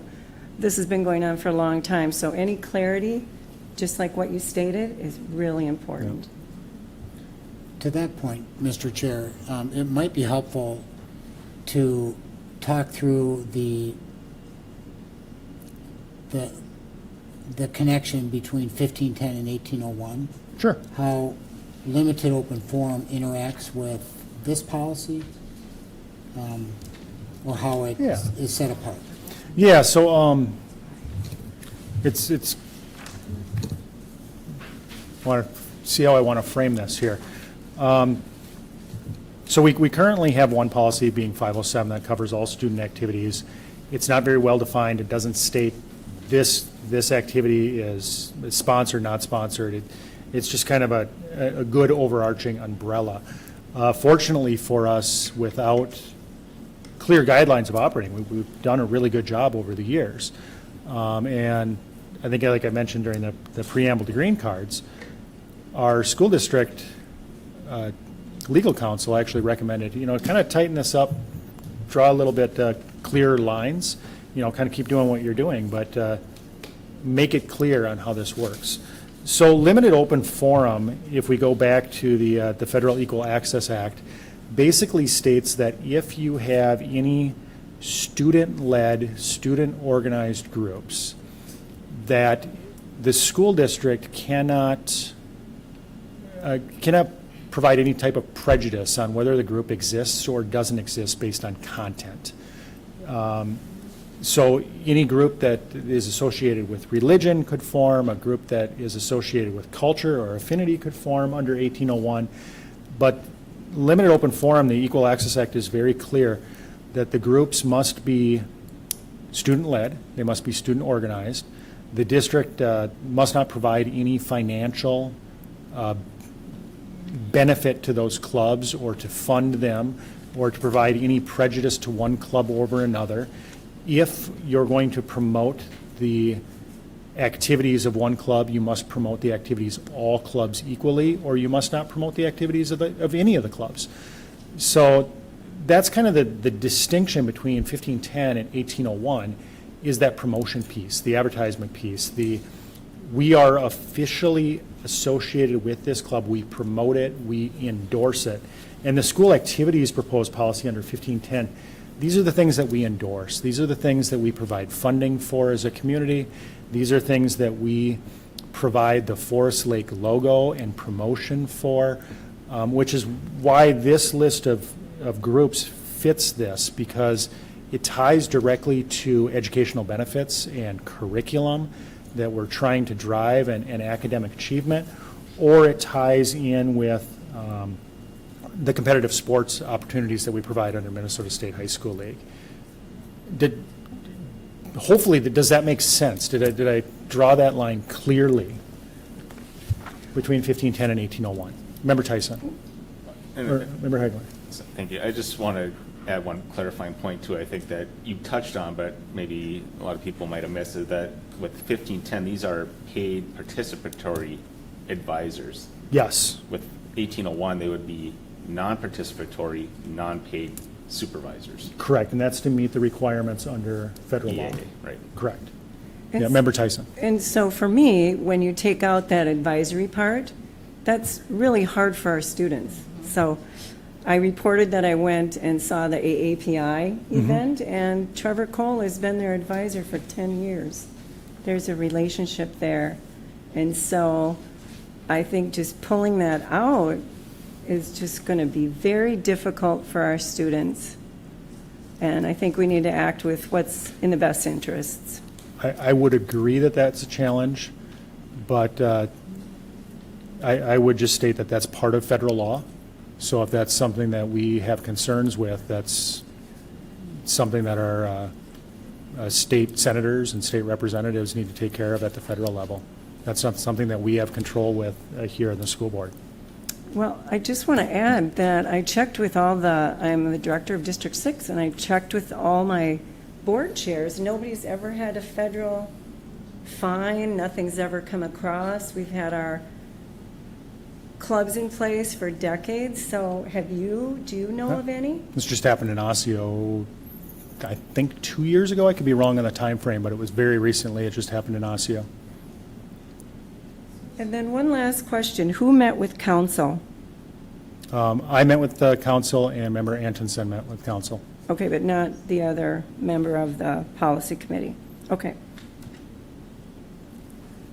Any other discussion on policy 1510? Member Hagelin? Oh, Member Castle? What are the possibilities, since we are members of the Minnesota State High School League, to get the kickers into that competition area? I don't know. We do have Activities Director Mike Hennon sits on the board, so we could certainly ask for him to advocate and lobby for that. I don't know their position on that. There are sports that petition to become sanctioned by the league. The most recent example would be boys volleyball, that operated under a club for many years, a number of years, and just recently became a sanctioned sport under the league.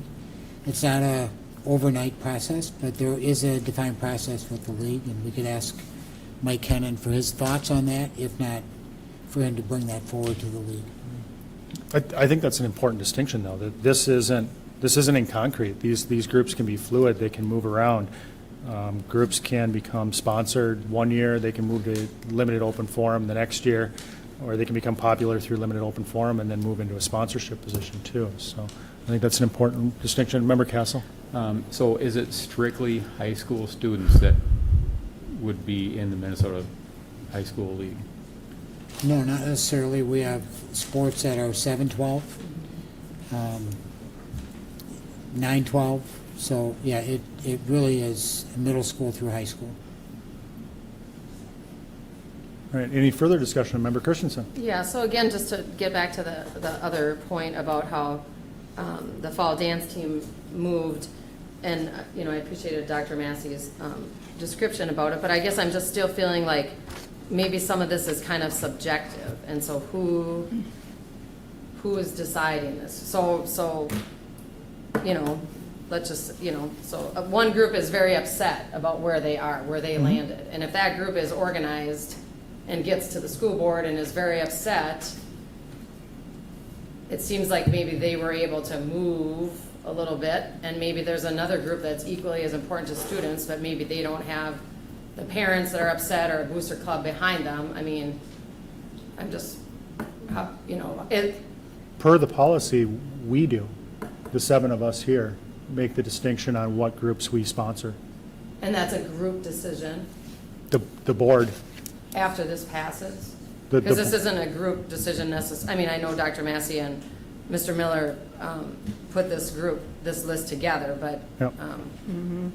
so The- once this is official, The board provides sponsorship, and if, like I stated before, if a new group wants to form, I'll use a math club as an example.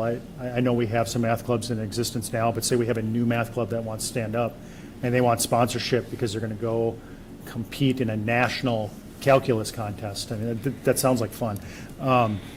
They could come to the board and petition the board for sponsorship, funding, use of the logo, promotion, et cetera, under policy 1510. but under that same vein then, if a club wanted to organize and come before the board, we could also, the majority of the board could also vote no, and that we don't want this type of club?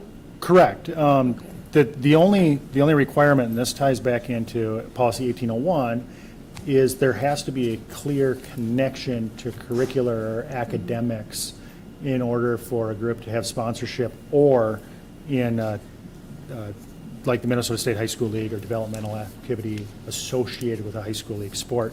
So there is a little ambiguity in Equal Access Act, so we do need to be careful about, we can't just sponsor any group.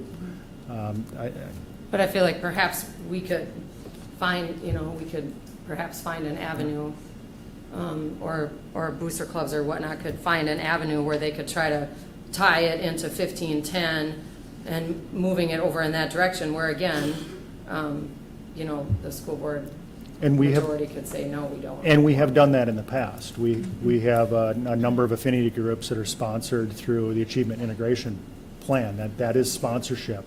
That is why I stated at the beginning of this meeting that we do not have any middle school limited open forum groups right now. They have paid advisors. They are sponsored through the Achievement Integration Plan. So the board has incredible latitude in where we provide sponsorship. Under equal access, though, we just have to be very fair with the groups and how we make that determination. So that is actually a very good point. I was going to ask you about that, because when you were saying that there's not limited open forum at the middle school, I think that's a very nuanced statement. Because right now, you could say that there's not any limited open forum at the middle school because Correct. those advisors are currently paid under A&I money. Correct. So that is the distinction. That is the important distinction. Yes. So now going forward, though, starting in the fall, those groups, to my understanding, are not being paid by A&I. Correct. Are we interested? Which- And are you saying that we might pay them through the general fund then, so that that they would stay under the 1510? Because if we're not paying the advisors, then it would be true that starting in the fall, we do have. They would become limited- a limited open forum Right. group. Yeah, So, which, so to say that there's not limited open forum is true, that is technically true as we sit here, May 29th, almost Yeah. at the end of the school year. That will not be true.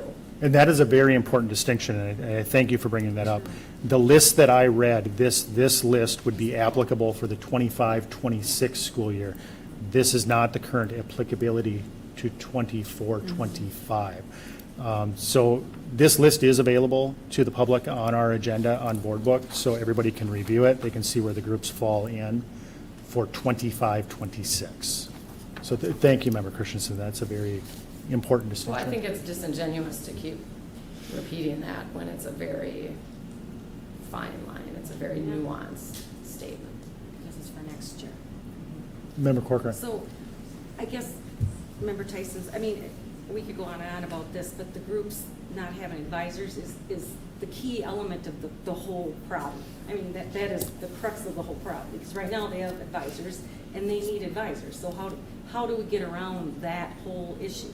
And like the young man that said, now they don't have time to, like the seniors or whoever, to kind of mentor in the next group to kind of teach them even to have the leadership opportunity. They don't even have the training to even, how is that going to happen by just having this happen so fast? So that is my concern. Yeah. And especially for the ones that really, the Open Minds Club, they have a, these people, it's not, they can't self-guide themselves through some of these clubs. It's just not an option. And even like the Christian athletes, I'm not even sure if they're even meeting anymore, but that was a really great opportunity for kids, and my son was in it, and it's not even on the list. I don't even know if they're even. No, the Fellowship of Christian Athletes is not on the list because they would be an 1801 group, and they are, to my understanding, one of the few groups that we currently have that has never received any sponsorship or funding ever. Yeah. They have operated as a limited open forum group since the inception But they've also at the had high school. a person, though. They've had an adult A teacher. non-participatory. Yeah, but they've had, John Buck was my son's, and he was a Correct. teacher, but he wasn't paid, and I think he just did it. I don't Yep. think he even got a stipend. No, So- he didn't. So, No. so if they don't get a stipend, can a staff, I mean, I just don't understand Yeah. that. But I think that's an excellent example that limited open forum does work, because we've had FCA for so long. Yeah, it's a It great operates program. as a limited open forum group at the high school. The model does work. It does. But So- you need an adult, you need someone to guide some of these groups. So how do we get around it? I mean, I said, can you have, but it says you can't even have an adult. You can't have, it says you can't have just a Are you looking at non-school person. 1801? Yeah. Yeah, in 1801, that is within compliance with the Equal Access Act and federal Yeah. law. So how do, we have to Yeah. think about ways to be creative with that, if to get around that. Member Hagelin? Can I reel us back into 1510? Yeah, sorry. Please, So- please do. I'm sorry, I'm spooling. Yeah. I know, I'm but- spooling around, but it's got me reeling. I just wanted to see if we reel us back to 1510 and vote on this, because now Yes. 1801 will be discussed. I know. Well, next month. and I brought that up, Yeah, I excuse me, know. I brought that up because And I Dr. agree. Massey asked Chair Rebelline to discuss the Yeah. differences. Yes, That's and why I that's brought it why up. And I think it's an important distinction to understand the line there. Member Tyson? And I just have one final comment. If you can just for the record state that this is not relevant in the fall, I mean, this will be obsolete, right? Because there'll be a new list when school starts in the fall. No, this is. No, this would be the list for 25-26, This yes. will be. This isn't going to change then. This is the current list for 25-26. And it's not going to It change. is very possible that we could add items to this list Okay. or even remove them. I don't see any reason to. In fact, I would propose amending the approval of 1510 to include approval for all the lists on page, or all the groups on page 1 for sponsorship. I'll second that. All right, we have a motion and a second. Is there any discussion on including the list and getting these clubs right now here approved for 25-26? Excuse me, just point of order, can you Yes. repeat, what is your motion? What are we- Yeah. My motion is that the items on, the groups on page 1 will be included in the motion to approve 1510 to give them grandfathered pre-approval for the calendar year 25-26. And they will be approved for 1 year? Yes, yeah, per the policy. Except for the groups, this is kind of a, like I mentioned earlier, kind of nuanced because some of these groups are already in Schedule C, so they don't need formal approval.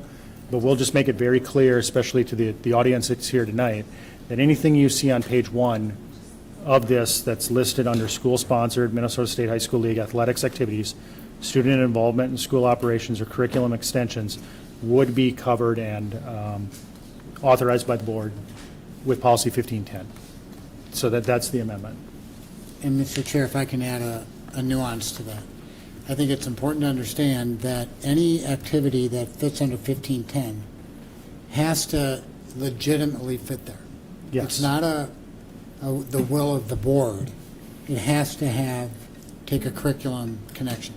It has to have a legitimate curricular educational connection. Yeah. Because under equal access and under limited open forum, if a student wants, name the group, student interest group, and they point to an activity that we have under 1510 under curricular and say, I get my group because you have environmental club. That argument falls apart if it has a curricular connection. They can't make the argument that I get my group because you have environmental science. No, we have environmental science because it's got a curricular connection. Yeah. So it's not an arbitrary board. We feel like it's a good connection. It's got to be real, and it's got to be tight in terms of a curricular connection. Absolutely, thank you. Because that Dr. gets Lancey. challenged in court with the kid who says, you turned my group down, yet you've got this. And if the judge says, yeah, that doesn't fit under curriculum, they've got a point. Yep. So again, it's got to stand under the curriculum connection. Same with high school league. It's got to meet judicial scrutiny. Yeah. Could I ask one more clarifying question? Yes. I'm sorry, the community education clubs, those are 1801, or are those their own thing? Those are their own thing. Okay, so, Yeah.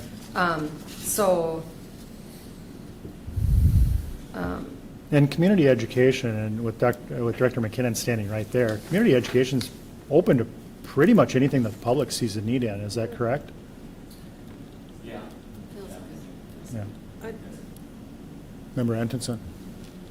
You did say first page, but it does go on to the second page as far as the, right? Oh, you printed off a different one that we have attached to the, I'm talking the one that we have attached to the this board one? agenda? Oh, yeah, Yes, okay. yeah, so Thank first page that we have attached to the board agenda. Okay. So point of order, what was the question to the Director of Community Ed? I missed that. Oh, just how open community ed was to really any group or organization that wanted to add something to the catalog. Oh, Very loosely, if there's a need and the need is X, then we explore it and we walk down that road. We'll get a lot of inquiries from the community saying we would like to run X. And we don't just throw it out there. We do have a process that we vet that vets the program, vets the need. Obviously, we have to look at costs associated with it and then round out to see, okay, does this truly fit the mission and vision of community ed, which is a very wide, broad swath, but it's, I guess, to say, well, anything can run, I think that might be a little bit dangerous. Yeah. We still have board policy that we need to follow even on our own. There's countless examples that say, well, we can't run that program in our school buildings, or at least not do that without really going through a very thoughtful process. I think that makes sense myself. I mean, we have things like on, ski club, math counts, Lego League. I think it's just another opportunity for students, and that was kind of the point I was making. So I thank you for the impromptu. I have Member another question. Christensen. So I know the marching band is under, sorry, Mr. McKinnon, the marching band is under community ed, and that's great, and they've been doing that for a while, and it's been really successful. My question then is about the fishing team then, and maybe these other clubs that don't fall under community ed. I mean, you said the catalog was already being mailed out in July. So where do these clubs fall now? If I'm on the fishing team or any of these clubs, the community ed paper is already out, and if this is ready in the fall, then how do I sign up for the fishing team, or how do I know about it, or any of these clubs, the strategy club, any of these clubs? How do I? We have put together programs question. in light of the catalog. The catalog in all our deadlines is truly our best. It is our best marketing tool, and it's not going away anytime soon. But we've had, we think of when we had art club at the middle school, and it was like, how do we do this? So we went through the process of what it's going to look like, how we're going to pay an advisor, what the times look like, what are the goals of the program, and from there we explored other avenues to market that, certainly within the school setting, within the classrooms that are there, or through getting messages out via Blackboard. So we have other ways to get that out there, and if the need presents itself and it makes sense for us to run that, even if it's post-catalog production, then we make a note to make sure it's in the following year's catalog or the following season's catalog if it fits. We still will find a way to make it happen. And you're feeling that staff-wise, you're okay to absorb these new clubs, the fishing team, and that's... Community ed is growing by the day. Yeah, it is. And, It really is, and that's a yeah. goal of ours, progressive expansion. So you don't have to load it back up, but in your on your presentation from tonight, we do have our purpose statements and our value statements that we identified when I first started here, and has really guided our work to really grow and meet the need of the community, and then take the profits of the program and reinvest it so that we continue to grow and keep widening the base of the pyramid to make it taller. So yeah, I mean, I'm not going to stand here tonight and say everything's going to go and it's carte blanche. Yes, we don't operate that loosely, but we always have it within our capacity. I go back to our early childhood program, where we weren't running at every elementary school, and the need presented itself at Scandia Elementary, and we knew that by running this in year one, it probably would have in isolation run in the red, but we needed to get it going. It met the need of the community. We found other ways to financially make it work within the big puzzle of community ed. In turn, we now have a very robust program taking place out there. So those are those minor investments that we can implement along the way to make these things happen. And just one more question, I'm sorry. So on the fishing team then, so they currently have logos and they sell hats and stuff at the Forest, so they can keep their Forest Lake logo even though through community ed, students from, Leela or NLA or other groups, because I know the fishing team coach and, they have all this apparel and so I liken this to when I first started and middle school sports were removed from the general fund, and that was my first year here. The very first thing I said is, we're going to make this so that it is unfelt for the student. Here, we're all about kids, and at the end of the day, I want them to wake up in the morning being excited to go to their, you name it, the fishing team, no different than they were a year ago if it fell under a different streamline. So while it may fall under our umbrella, to the student, we want it to feel as seamless as possible. Okay, thank you. All right. Thank you, Director McKinnon. I'm going to try to bring the discussion, make it more germane to the amendment that's on the table right now. The amendment being to include sponsorship for the named groups on page 1. Is there any additional discussion on that amendment? Okay, seeing none, all those in favor signify by saying aye. Aye. Those opposed? Okay, so now we're back to the main motion. The main motion is to approve policy 1510 effective as of July 1st, including the, I'll call it the grandfathered sponsorship of the clubs. Is there any additional discussion on the main motion? All right, seeing none, all those in favor signify by saying aye. Aye. Those opposed? Okay, motion carries. That brings us to item 8.20, the student organizations policy. I think I have this one as well. Is that correct, Dr. Massey? I can certainly read it. Okay. Student organizations policy. This policy currently provides the foundation for the existence of student clubs and organizations. The policy has reviewed this policy and is presently considering MSBA Model Policy 510 and 801 reflected in Forest Lake as 1510 that was just approved and 1801, which will replace Policy 507. The School Board Policy Committee has reviewed this policy. It is being presented to the School Board for consideration for discontinuance effective on July 1st of 2025. I would entertain a motion. So moved. Second. Okay, we have a motion and a second. Is there any discussion? I have, Member Christensen. Well, I'm just concerned that we are going to rescind 507 before we vote and act on 1801. I just don't, I see those two as going together, because do we know that 1801 is going to pass? I mean, do we know that for a fact? So what if we rescind 507 and 1801 doesn't pass? Then what, then where are we? Any other discussion? I tend to agree with Member Christensen. That leaves us in the lurch. It's the cart before the horse. So I don't agree with that. And I don't see why we can't wait and do that at the same time. Do them in tandem. Any other discussion? I would like to repeat my motion that I did at the beginning of the meeting, and I move that we table 8.20 so that we can have it on the same agenda as when we have an action item on 1801. Second? Okay, we have a motion. Point of and- order. Yes. There was already a motion on the table to approve 507. You mean 1510? Or, no, 507. No. The motion was to approve 507. Member Christensen's asking to make a motion to, To table the approval, or the discontinuance of it. Who made the Effective motion? Yeah, Member Hagelin? the motion is in order to table. We do have a second.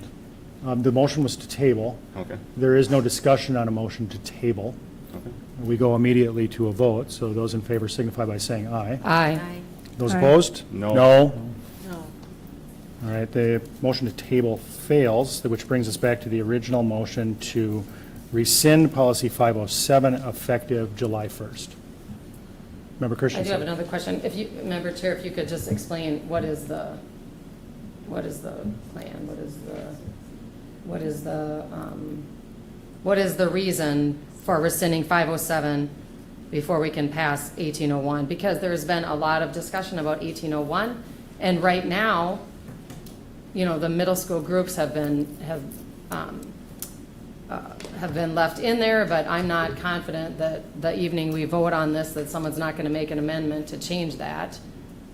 So I'm just not, I'm not confident at all that 1801 will pass, you know, unless you know something that I don't know. And so I guess I don't understand what the harm is. So if you could just maybe explain why you're handling it this way. The effective date is July 1st. That gives us 32 days to pass 1801. I don't see any concern there. We always have the possibility to bring back 507 should something occur with 1801. That is why it's the action's delayed until July 1st. That's my personal take on it, but it's really up to the Just to board. clarify what you said you don't see, what did you say, you don't see any reason? I'm sorry, what did you say? The motion to rescind would not become effective for another 32 days. But before that, I think or I feel like you said something like, I don't see a problem. Were you referring to 1801 like you feel like you're pretty confident it's going to pass? I have no idea what's going to happen with 1801. I don't. So it seems like that would be extra rigmarole if 1801 fails, then we'd have to go back and add 507, you know, like I just, maybe someone, I don't know. We have options as a board to do pretty much whatever we'd like to do. So why would we in that go respect? through That's why we extra just we approved 1510 effective July 1st, so there was a clean cutover from 507 to 1510. 1510, as we've noticed, covers the vast majority of our groups in our schools. The ones that are covered by 1801, I guess I'm confident that this group can get together and come up with a solution on the 26th. Maybe I'm wrong. So Yeah, Member Tyson. I'm still concerned, and I don't quite understand your logic.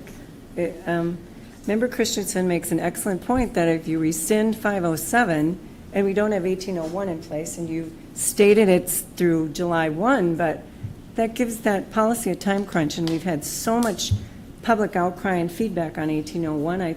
I don't think we should do that without allowing that open-ended time. We're getting down a tangent here. We're essentially discussing the motion to table, which is not germane to the conversation, so let's get back to the motion to rescind 507. Any other discussion? All right, seeing none, all those in favor signify by saying aye. Aye. Those opposed? No. Motion carries. Prior to moving to 8.21, I would entertain a motion to recess for 10 minutes. So moved. Second. Okay, we have a motion and a second. All those in favor signify by saying aye. Aye. Those opposed? All right, we are in recess for 10 minutes. We will reconvene at 8:39.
Now call the Thursday, May 29th meeting back to order. Member Clerk, will you please take the roll call of attendance? I will, okay.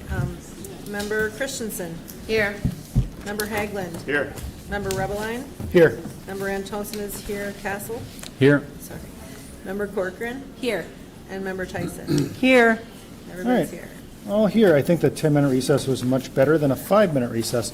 That brings us to item 8.21, Harassment and Violence Policy 425. Dr. Massey. Thank you, Mr. Chair. This policy is coming back to the board for your approval after being committed at the previous meeting back to Policy Committee. Policy Committee took additional conversation on this policy and made no changes at that time. The changes from the original discussion at the Policy Committee were around definitions, around protected classes, and in lieu of identifying or creating definitions for all protected classes, a clause was added to the policy. You'll see on page 3, item D, that states the protected classifications listed in this policy are defined according to applicable state and federal statutes, laws, and decisions by courts of applicable jurisdictions. So that would be the change in addition to striking definitions that are currently in the policy. Administration would recommend your approval with those changes. All right, I would entertain a motion. So moved. Second. All right, we have a motion and a second to approve. Is there any discussion?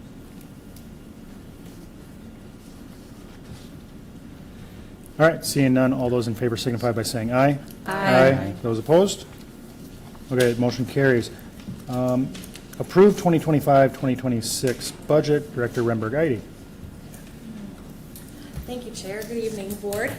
Here tonight to ask you to adopt our 25-26 budget. That process started way back in January when the Board set parameters for staffing, which is the major part of the budget. Looking at the summary sheet, again, the general fund, we're seeing about $1.5 million increase in our revenue due to enrollment, special education, and long-term facility maintenance through the levy. Expenditure side, we're seeing about a $2 million increase in that, and salary and benefits and long-term facility maintenance are the main drivers of those. Food service, again, similar budget to the current budget. We do have some capital investments along with our changing of staff at Forest Lake Elementary as that closes, and additional staff at the middle school, and an exciting new pizza line at the high school. So I'm excited about that. Community ed was talked a lot about tonight, and so they're going to be doing a little bit of spend down on their fund balance, so they have a very healthy fund balance, so the ability to put back into the program is really great, so they will be doing that next year. Construction fund, we just finished our bond sale, so you'll know that that money is in the account and will roll over as a fund balance, and then we'll spend it in the next school year. So again, just the 2 fiscal years, which is why you see the discrepancy between revenue and expenditures in that. Debt service for both OPEB and regular debt service was all approved through the levy in December. So with that, administration will recommend approval of the 25-26 budget. Okay, do we have any questions before we want to move to a motion? Member Hagelund. Is this still committing the $1 million to the general fund that the board approved or specified last year? Mm-hmm. Yeah, so we're currently anticipating the balanced budget, so we still feel we'll be on track for the $4 million at the end of 27. Sort of piggyback on that question, how much additional funds would be added to the general fund balance in the next school year? Yeah, probably about 500,000. Okay. We committed $2 million over the 2 years, and Yep. we've already met And that. we've done that. We're ahead of schedule Okay, so on we're the ahead 2. of schedule. So this Thank would be you. an additional Yep. $500,000 on top of the initial commitment of 2. Okay, thank you. Okay. Again, I will say that this is always a budget that we look at, and in the notes it states we'll revise it in the spring, so we're always conservative as we start, and then we make those decisions through the finance committee conversations. All right, Member Tyson. Well, I just want to add and thank you for bringing forward the budget assumptions, because we know that the legislative session is most going to go into another session, and everything's up in the air with education funding. So thank you for doing that. It's very important, and I appreciate all your hard work. Member Christensen. Oh, I was just going to say that, you know, it like you said, it's a conservative budget, You know, it looks really good, and it seems like if we hit where we should hit, then we'll have some additional fund balance, which is obviously a great thing, especially since the last couple of years. So thank you for that. Member Corcoran. Yeah, and looking at, thank you for sending the presentation, so I could kind of look through it too and see all your ideas about the, loss of 100 students, and hopefully that will come to fruition, that we won't lose as many. So, and all the different ways that, that you use for the numbers and things. So, yeah, I think the budget looks great, and I'm hoping that we have some money at the end to make some budget adjustments for the positive. That'd be great. But thank you. And I know your team works really hard, so thank you. Thank you. All right, if we have no other questions, I would entertain a motion. Move to approve 8.22. Second. All right, we have a motion and a second. Is there any discussion on the motion? All right, seeing none, Member Clerk, will you please take the roll call? Okay, Member Haglund? Aye. Member Corcoran? Aye. Member Rebbeline? Aye. Member Christensen? Aye. Member Tyson? Aye. Member Cassie? Aye. Member Antonsen? Aye. Ayes have it. All right, motion carries. That brings us to 8.23. Move the June 12th school board meeting to June 9th at 5 p.m. Dr. Massey. We try not to move school board meetings because of calendars that get set. This meeting has been kind of a sliding meeting. It was originally scheduled for June 19th. Of course, that's a holiday, so it was moved to June 12th.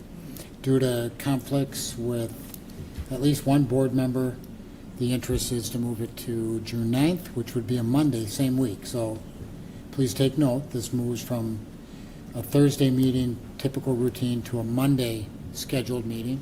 We'd still meet the requirements for posting agendas, so we give proper notice of the agenda. So we'll have a quick turnaround on that agenda. This would be a mid-month meeting, conceivably a lot fewer items on the agenda for us to work with. All right, should we get a Move to motion? approve. Second. Okay. We have a motion? Second. Okay, we have a motion and a second. Member Corcoran? So, did Joyce send out a note, like asking if that date was working for everybody? Was there an email that went out or a question about that date? Because it doesn't work for me, but I just wondered who was, like, why we're moving it for just one person that can't make it. Yeah. That's my question.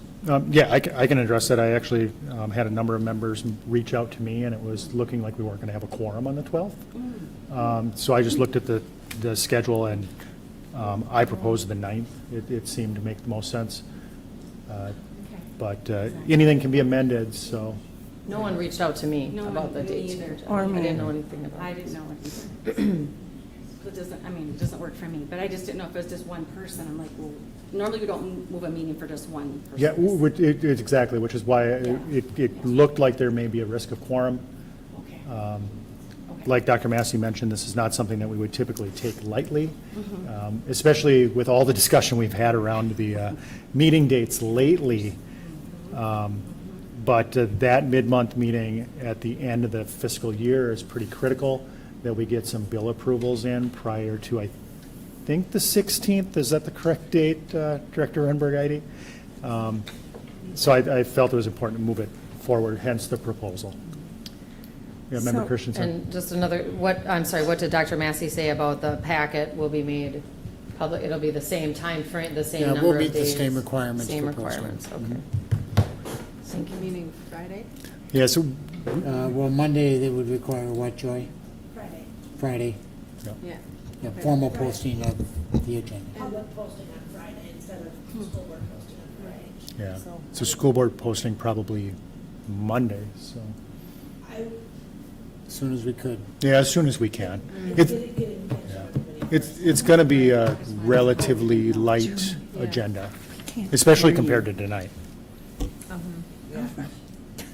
Member Chair? Yes. So for future reference, could you contact the entire 7-member board when you're moving a meeting? Because I'm not sure if I can make it. Typically, I reserve the Thursday night and the Wednesday night. We move a lot of meetings around this time of year. So I'm curious, why Monday? Was that the only day that worked? Like I said, I just pulled out a date. I knew it had to be prior to the 16th. And That was the date I selected for the proposal.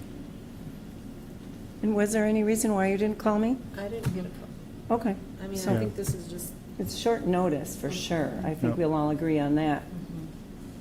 Well, normally Joyce sends a note and says, Yeah. or Dr. Massey says, there these dates work, and he'll give the different options, and then he'll hear Correct. back from people, and then they'll pick a date that the most people can attend.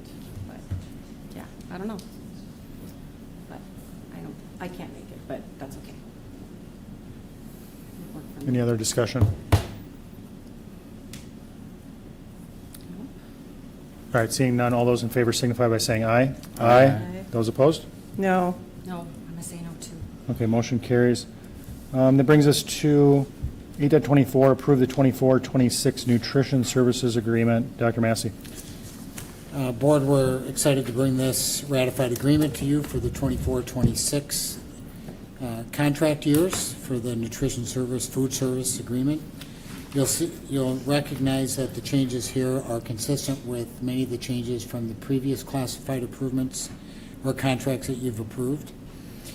First, an increase of dependent coverage by $100 monthly. 12-month employees, we're adding Juneteenth as a holiday and converting Good Friday to a floating holiday. For less than 12 months, converting Good Friday to a floating holiday. Increasing vacation carryover from 25 to 30 days.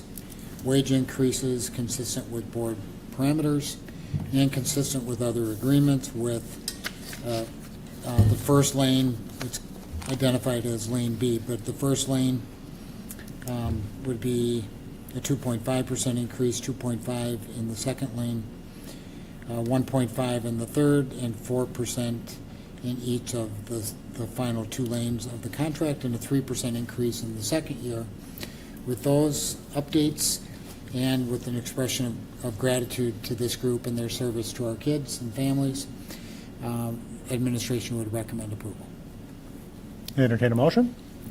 Move to approve 8.24. Second? second. Okay, we have a motion and a second. Any discussion? Member Castle. So it says 2024. Mm-hmm. So are these retroactive to last year? That's correct. Yep. So then how do they They get get an retro extra pay. day of vacation last year? That would be in the second year of the contract. Same with the medical. Member Tyson. I like the updated language of nutrition, and in looking over the increases, we're trying to climb that ladder with our contracts, and we're kind of getting there a little bit. But I want to thank this group for all the hard work they do. Our district is made up of all these components, and each one is vitally important. So, thank you. Any other discussion? All right, I'd like to echo the comments made by Member Tyson. I couldn't have said it better myself. All of our students rely on all of our staff, including nutrition services. So with that, Member Clerk, will you please take the roll call? Okay. Move to approve 8.24, Member Rebbeline. Aye. Member Christensen. Aye. Member Corcoran. Aye.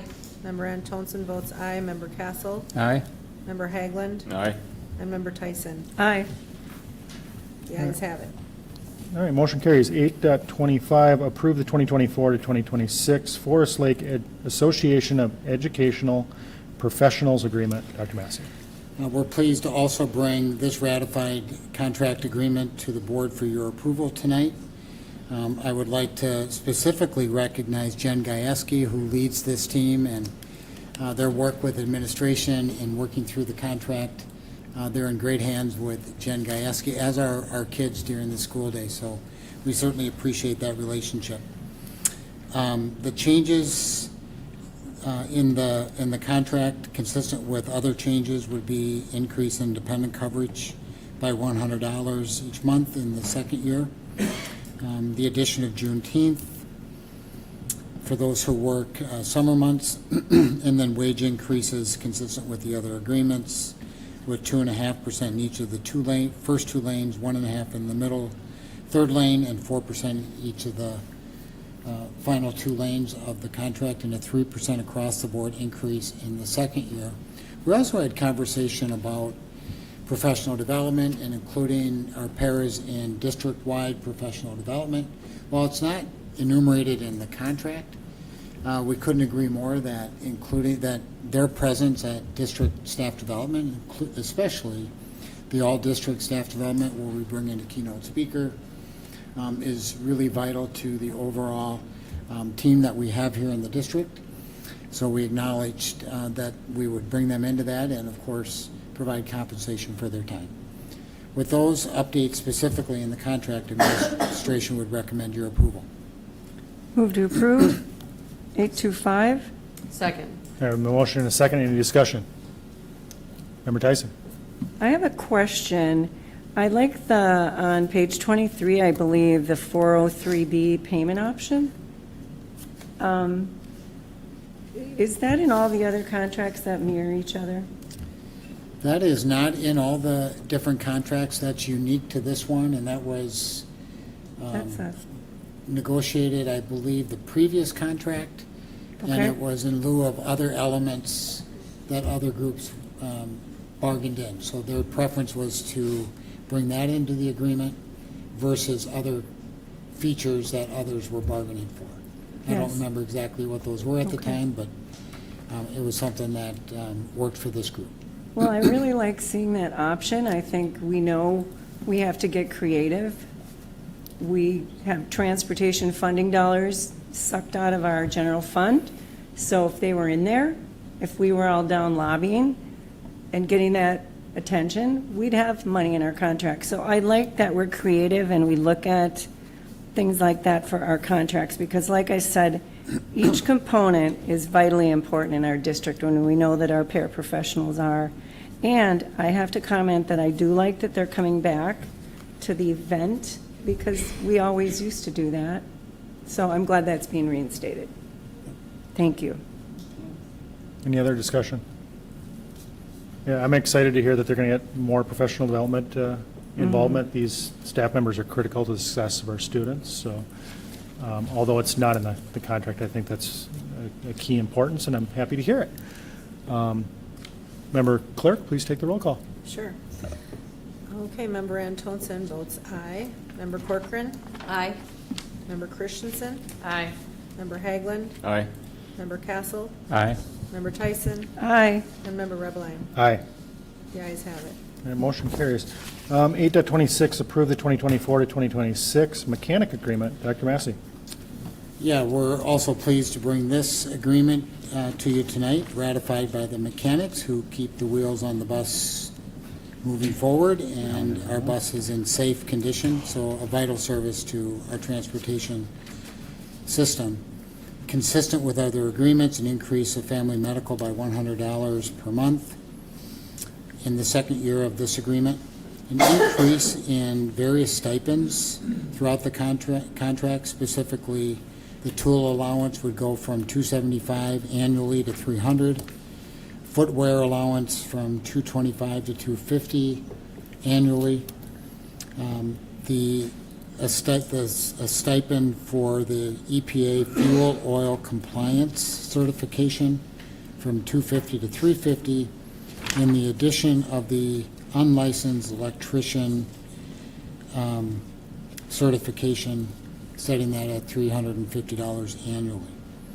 And then the wage increases consistent with the other agreements, again, 2.5 and 2.5 in the first 2 lanes, 1.5 in the third, 4% in each of the final 2 lanes, and a 3% increase across the board in the second year. Administration would recommend that you approve this. All right, thank you, Move Dr. to Massey. approve. 8.26. Second.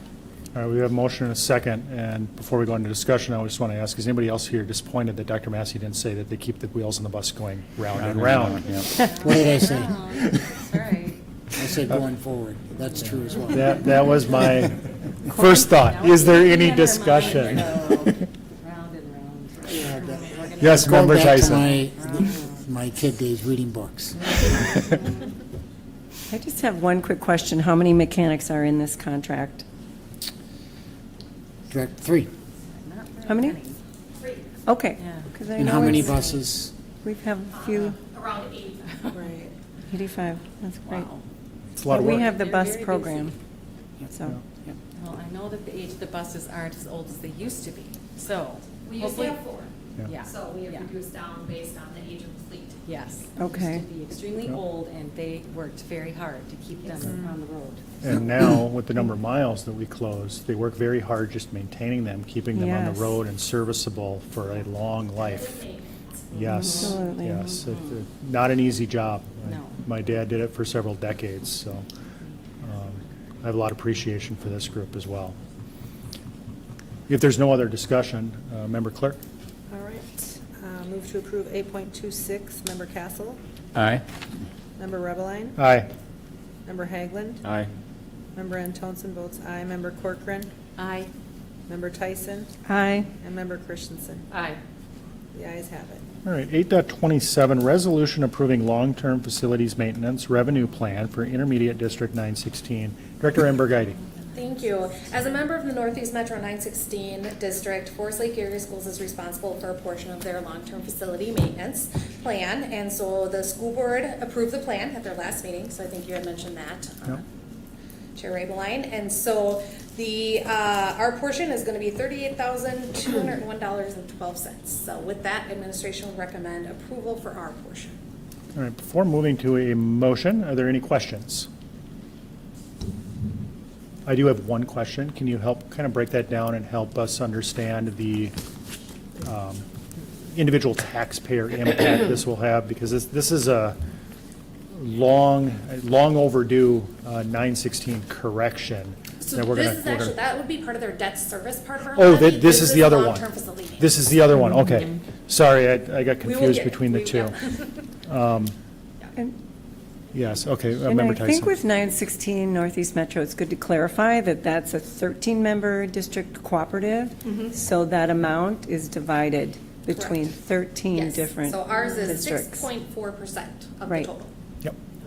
Thank you. Member Corcoran. Can I ask how that is calculated? I'm just curious how it's 6%. Is it- Yep, so it's based on net tax capacity and adjusted pupil units. So they have a calculation.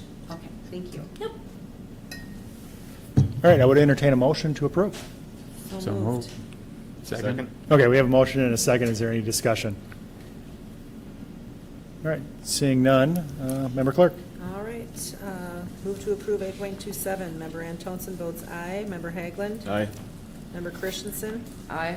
Member Castle. Aye. Member Rebbeline. Aye. Member Corcoran.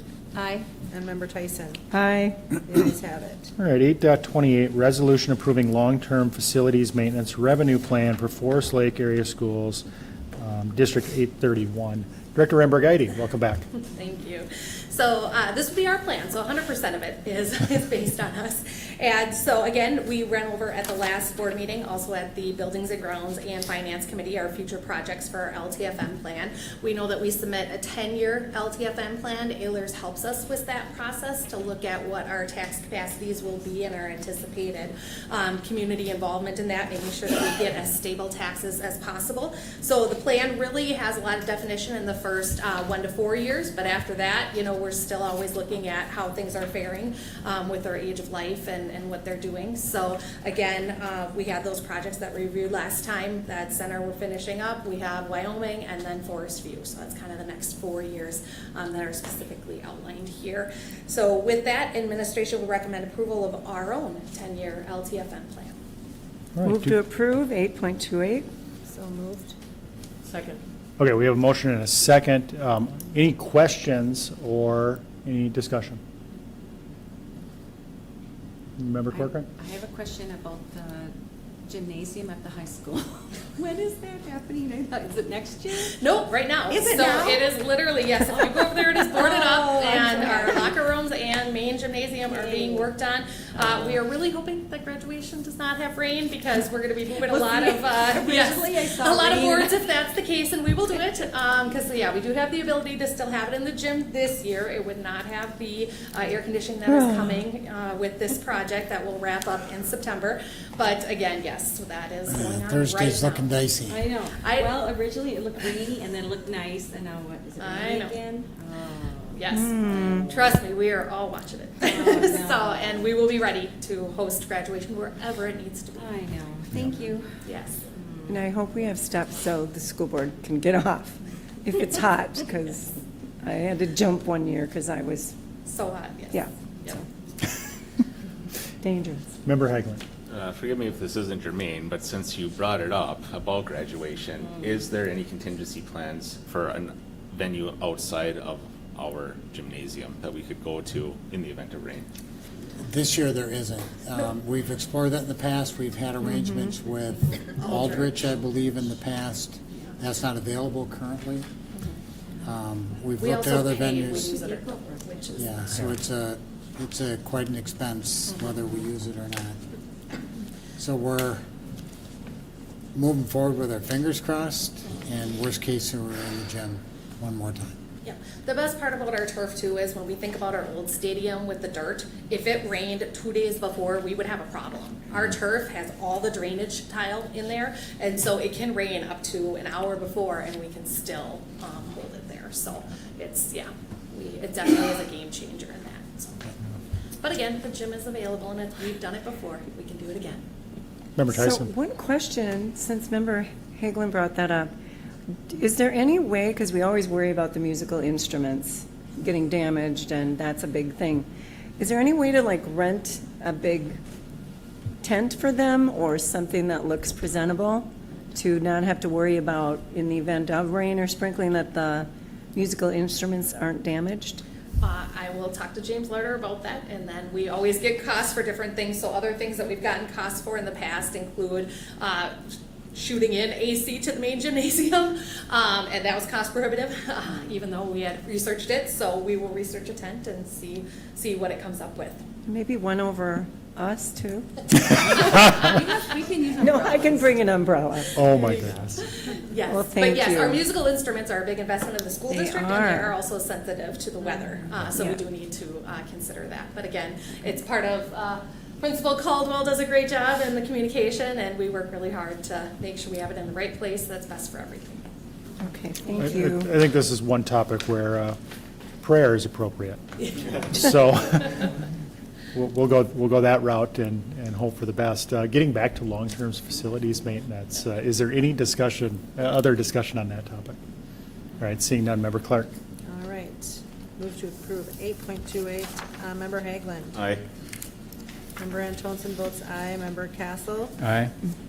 Member Rebbeline. Aye. Member Christensen. Aye. Member Tyson. Aye. And Member Corcoran. Aye. The ayes have it. All right, motion carries. That brings us to the remainder of our agenda, which includes items 8.4 through items 8.18. These are all of the school board directive policies, the 1100 and 1200 series. So I'm actually going to propose a motion here that we bundle 8.4 and 8.18, and the motion being to approve Through items. 18? What now? 8.4 Speak through louder. 18? Yes, Okay. 8.4 through item 8.18, and simultaneously rescind all 100 series policies with the exception of policy 103A. Second. Okay, we have a motion and a second. I'm sorry, point of inquiry, can you please repeat? Absolutely, please. yes. Yep, so the 1100 policies and the 1200 policies, from the inception of the very first time, I think we discussed these in January or February, the intent of these policies was to replace the 100 series policies that govern board actions. So the motion was to approve these policies and rescind the current 100 series policy with the exception of policy 103A. Policy 103A is the board member reimbursement policy, which under MSBA model is actually policy 412, I believe. So we would just retain policy 103A until we address policy 412 under the MSBA model. So that is the motion that is currently on the table right now. And for discussion, I would suggest that we move through each item sequentially and unless there is opposition, that we only discuss amendments, since we have discussed these policies in depth several times. First of all, we have not discussed these in depth. I don't think we have. I don't feel like I have. And I think rescinding and approving before we discuss is counterintuitive, because these are the policies that govern us. As a 7-member board, there are policies.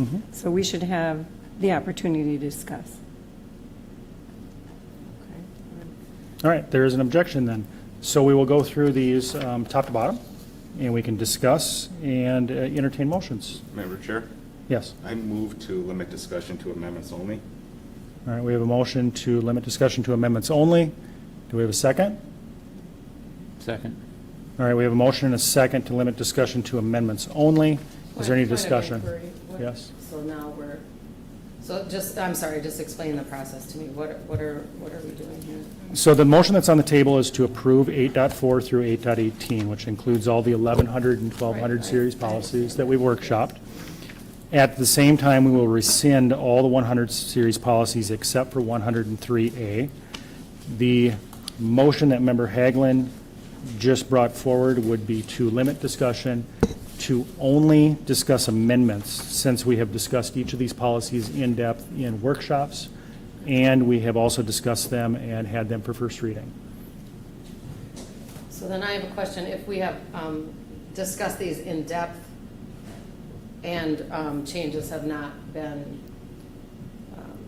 made, or we've discussed these in depth and we've made suggestions and changes, things that we think that would make it better, or changes are different, and specifically in a couple of the policies, none of the changes that we have talked about or discussed have been incorporated. Which is exactly why we will entertain motions to amend them this evening to bring them into line with your expectations. Member Tyson. Okay, so if these are the policies that govern us, why are we just limiting what Member Hagelin proposed? I think it should just be a, Because we have workshopped these extensively already. when? Can you name the dates? February, March, April. We've done, They just weren't these numbers. They were the. They were these, Well, they were yeah, they were these numbers. We just broke them out into several different groups. I mean, multiple times, And- Jill, because I was wondering, or, sorry, Member Christensen, Yeah. if they had been, if this Board of Ethics, Code of Ethics had been amended the way it has been talked about. And the red lines didn't come through until later, yesterday, as far as I could. No, it see. hasn't been. And so, can I just make one more point? Typically, boards will have 2 or 3 collectively go, do these revisions, come back to the board, share their ideas. Is it a fair assumption to say that you've pretty much written them all, Member Chair? No, we Okay. workshopped every single one of these at one point or another, and we did them in small blocks. And these policies are the result of those workshop sessions. There may be some minor tweaks that are left to be made, which is our opportunity here tonight prior to approving them. Okay. And the proposal is to approve them as a block, since they are so intertwined with one another. Is there any other discussion on the motion to limit discussion to amendments only? All right, seeing none, all those in favor signify by saying aye. Aye. Those opposed? No. Okay, we will limit discussion to amendments only, and we will step through each policy one at a time. So we'll look at the legal status of school district policy, proposed policy 1101. Would anybody like to make an amendment to policy 1101?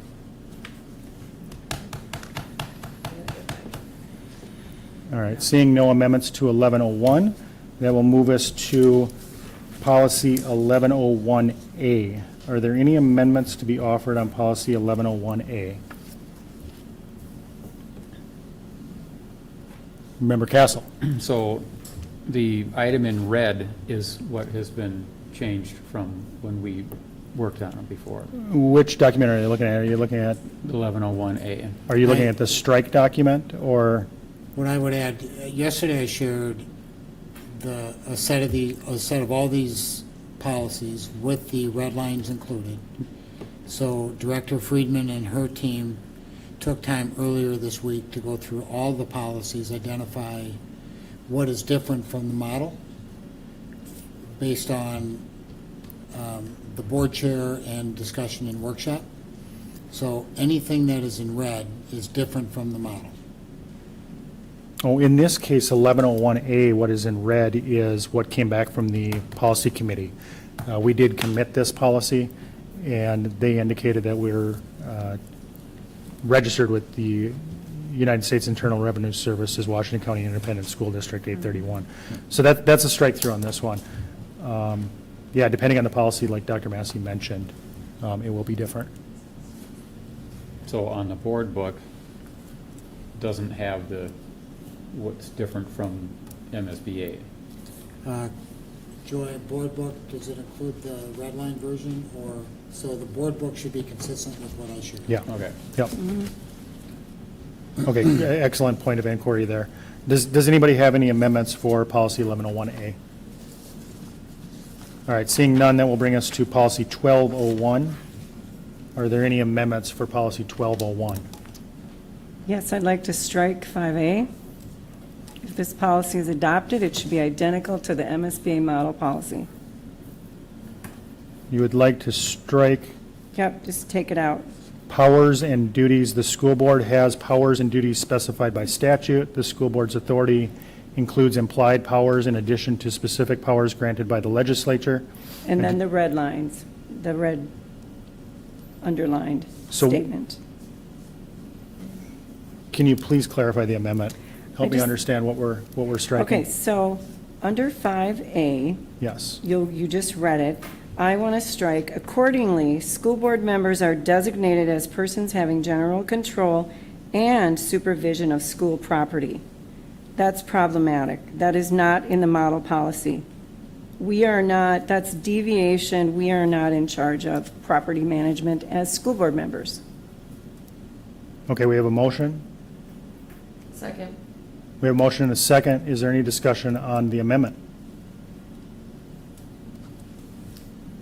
I agree that it's a problematic statement. I mean, how is that interpreted? I mean, no individual school board, I mean, our power is in our collective. And so is this kind of saying then that we could just show up to some sort of event or something and start asking questions? Or I think, No, I do remember this line here, and I do recall discussing this in the workshop as well.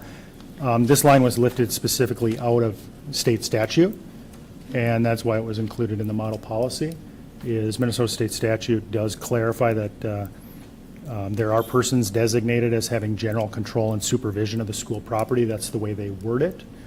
And this just calls out the fact that school board members are part of that group. are we able to ask a point of inquiry to our staff member who's here, Director Freeberg? Sorry, it's been a long night. Freeman, pardon me. If we're able to, if that is in statute, is it referenced here? Yeah, what's the statute number? Is that the one, general power, which one is it, Member Chair? I do not recall specifically Oh, which statute that was taken from. It would be on the last page, though, 123. Very possibly. A lot of those statutes are referenced. Does Donna know? Are we able to ask So- Does Donna know? a question to the so, just further discussion, you know, the MSBA model policies are vetted by their top legal team. So I don't understand where all of a sudden we find a statute to add this language. This should be identical to the model policy. And it's not, in several spots. Any other discussion on the amendment? Well, I think we had a question. Can the information be verified by Director Friedman, who's here in the audience. If she would like to, I will leave that to her option. We didn't have this discussion. I was not able to find it. Okay.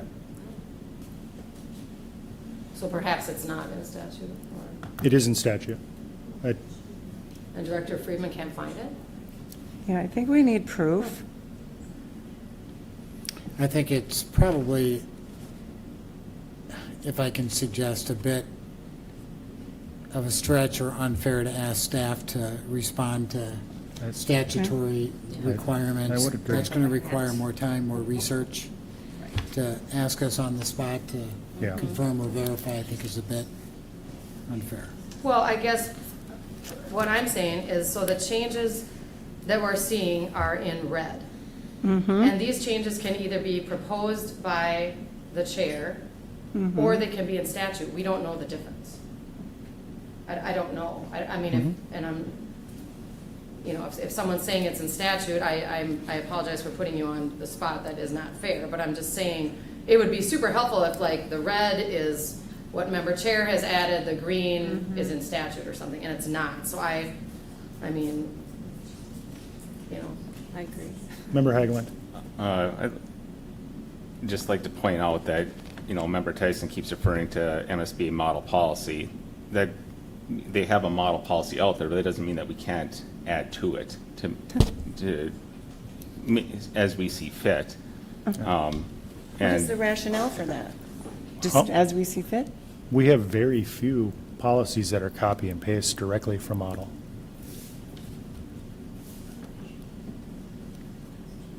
I think we'll see a couple tonight, but there are very, very few. Well, F8, the language in here is also managerial That's interference. That's not germane to the motion on the table Whatever. right now. Is there any other discussion on the amendment? All right, seeing none, all those in favor signify by saying, Member Castle? So, Section 123B09 Minnesota statutes, care, management, and control of independent districts is vested in a board of directors to be known as the school board. What's the number? 123B.09. It is referenced in here. Yeah, thank you, Member Castle. Yeah. It's still not the model policy, and I don't agree with it. Point of order, Mr. Yes. Chair. When I was recognized, I wasn't done with my thoughts, and there's Sorry. other people interjecting, so I just try to keep the conversation, make sure that everybody's able to share their thoughts completely before being cut off. I'd appreciate that. Yeah, and I will try to do that a little bit better. My take on this is that the language is lifted from statute. I don't see any harm in the sentence that was added. I do recognize that it's not model policy, but we do not adopt very many model policies word for word, and we're going to see a couple of those this evening. We're going to see a couple of those in a month. If that was the if that was the directive, policy would be really easy because we just copy and paste everything from MSBA and move on. But that's my take on it. I think it's additive to the policy. I think it clarifies the role. I think it's good language myself. No. Is there any other discussion on the amendment? Mr. Chair, can I offer an administrative Yes. recommendation?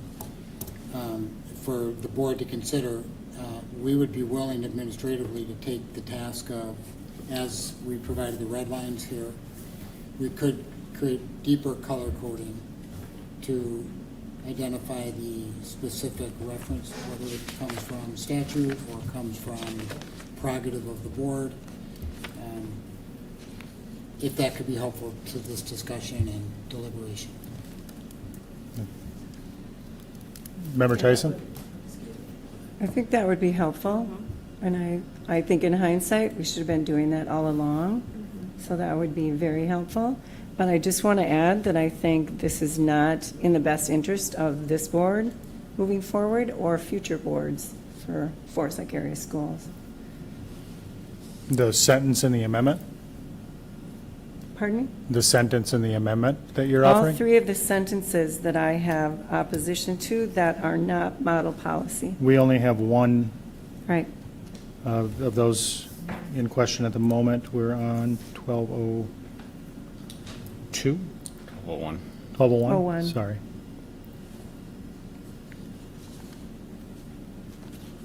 All right, any more discussion on the amendment?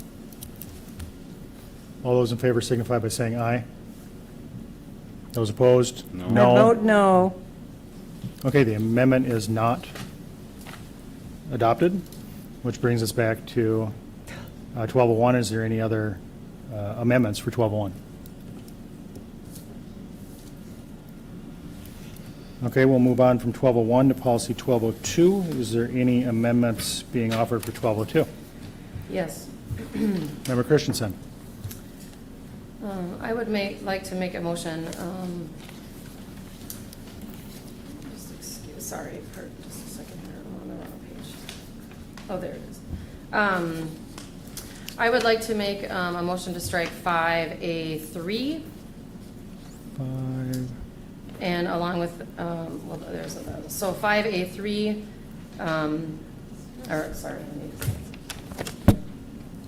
Okay, 5A3 under all school board members. 5A3 reads, except in emergencies, the board shall not attempt to decide upon any question prior to examining and evaluating information relevant to a question regardless of the information source, as long as the information was gathered and provided to the board in a legal manner.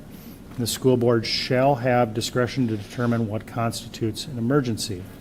There is a motion. Yes, I made a motion to strike that. Second? All right, we have a motion and a second. Member Christensen, do you want I'm to just speak to your motion? concerned, the part here where it says, regardless of the information source. So, I mean, could we be talking about like a rumor or an innuendo? This also could, you know, preempt information on private data. So I'm not, maybe you want to explain that a little bit more. That was pulled from policy 110, I believe.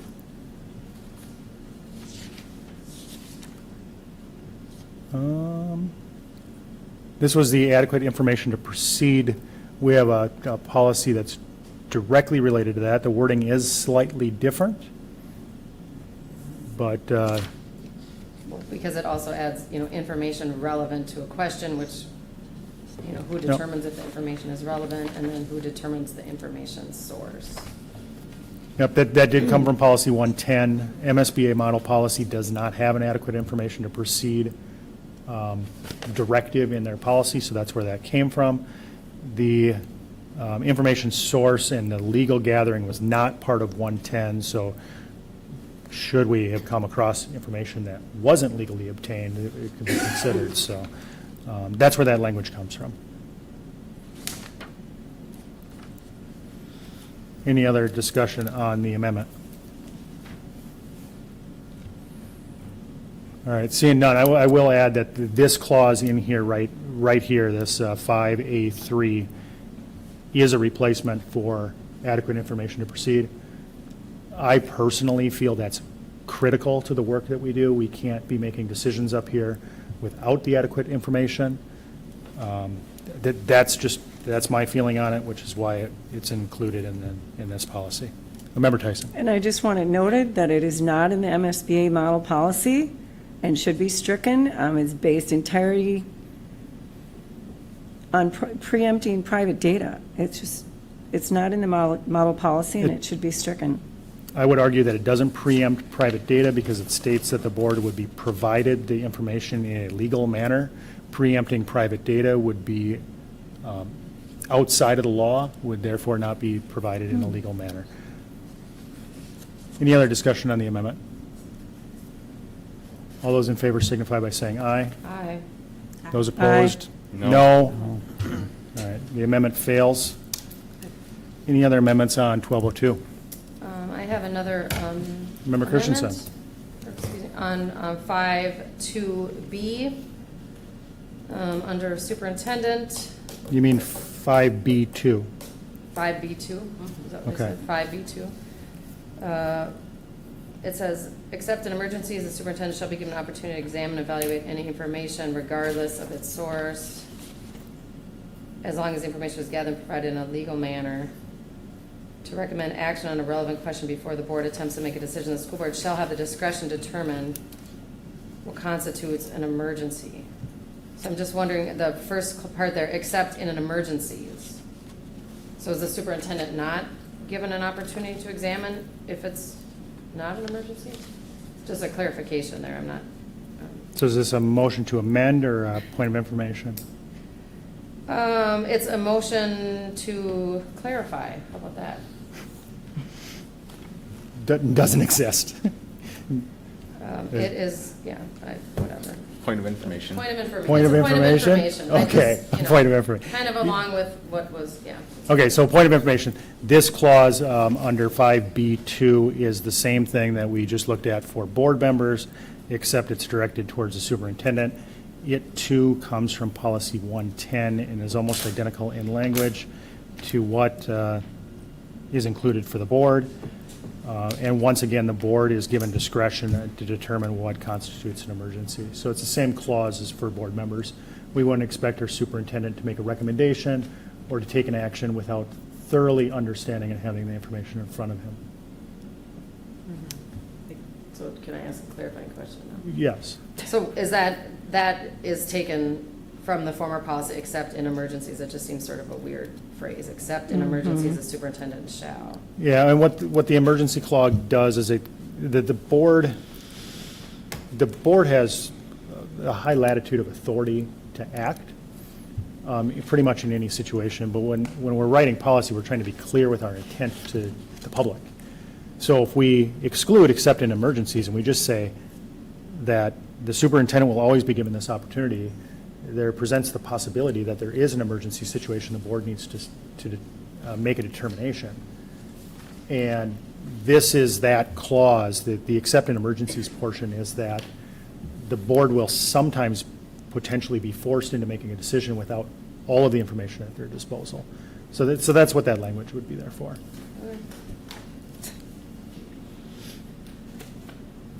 Any other amendments to motion 1202?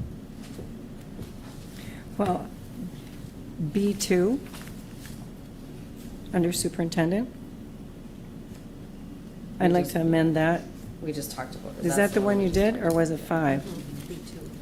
I mean, so I'm just going to make a comment that why would you shut the superintendent out of this situation? The school board shall have discretion to determine what constitutes an emergency. It's just ludicrous to me. The superintendent is an ex officio member of the school board? That's correct. We hire him to manage our district. So the board has You don't authority. manage the district, you're just set there because you're voted in. The board has the authority to determine what constitutes an emergency.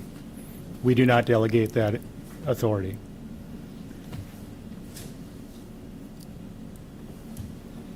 All right, any amendments to 1202? All right, seeing none, we'll move to 1203. 1203 is on school board procedures, rules of order. Any amendments? I move to amend 3C2.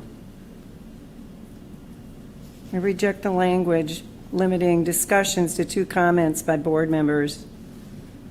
Our community is used to full discussion, and this is detrimental to the process and to the present board and future boards. And it is not model policy with MSBA. All right, amendment fails due to lack of a second. Any amendments on 1203?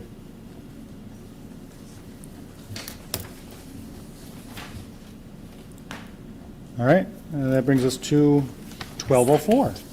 School board meeting minutes, proposed policy 1204.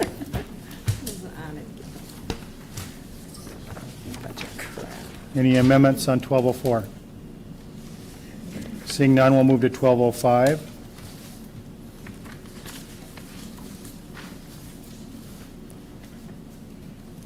(1207). Any amendments to 1207?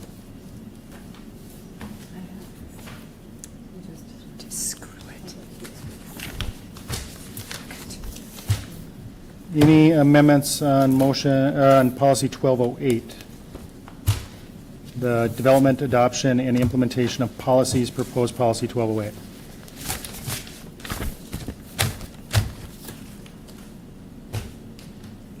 Any amendments on proposed policy 1209?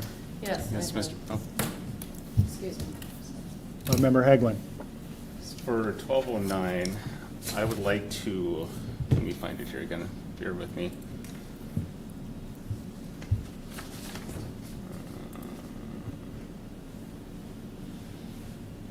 Sorry, I lost my spot here. Give me 1 minute. Sure. Thought I had it. Are you looking at 2C4? 2C. That's why it says backwards. And it's cut off for me. Sorry, I need to bring it up on here because my printout is cut off and backwards. I only speculate because Yes, thank you, we discussed Superintendent this in a Massey. previous meeting. So I move to strike 2C4. I will second that. So we have a motion and a second to strike 2C4. 2C4 reads, "Will not share any personal information, privately or publicly, about other members of the school board or their immediate family members without written permission." Is there any discussion on the amendment? Member Haglund. So just a point of clarification, Mr. Chair, all the board policies apply to us as board members, right, including policy 406. Correct. So, because that's an employee policy, and policy 406 already states on page 5B, private personnel data. Data pertaining to an employee's dependents are private data on individuals. So I think that already covers us. It does. Assuming the remainder of 1209 passes without any major modifications, part of our code of ethics is that we do adhere to district policy. So yes, board members would be included in that policy. Member Christensen. I would like to make a motion to strike B, or, pardon me. We have an amendment on the table to strike 2C4 at the moment. But I will come back to you once we settle this. Is there any additional discussion on striking 2C4? Reaching into policy 406, Mr. Chair, if I can ask administratively. Yes. Staff, Director Friedman, thoughts on stretching into 406 or making that connection? Is that? Board members are not employees of the school district. Right, unless correct. you, make a specific designation of yourselves to be treated as such. Or the policy defines it. Let me look at 406. I thought, for a point of clarification, I thought that the school board policy earlier on, I can't remember which one it was exactly now, but stated for the purpose of these policies, we are considered employees of the district.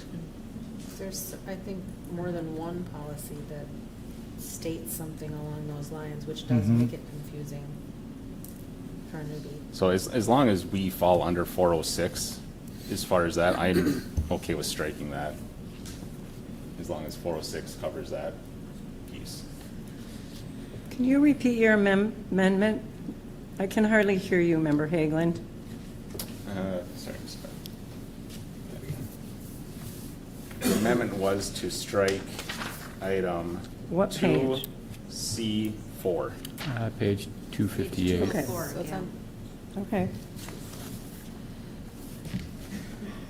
And we are not employees of the district. We are not. We are not, I mean, we are. I'm just trying to see. We are not Elected employees. officials. We're not, yeah, we're elected officials, so we're not employees. That was pretty clear, I think, from the beginning, when I Yeah, was and first elected.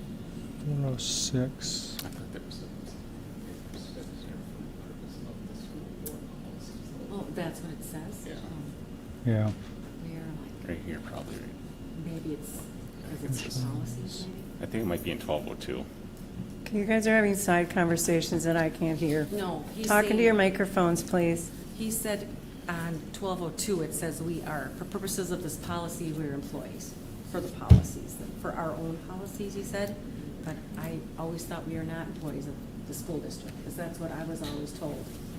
Me too. Yeah. We are not, however, let me look. In 1209, as part of our code of conduct, I believe there's a section in here stating that we do agree to abide by policy, by all policies.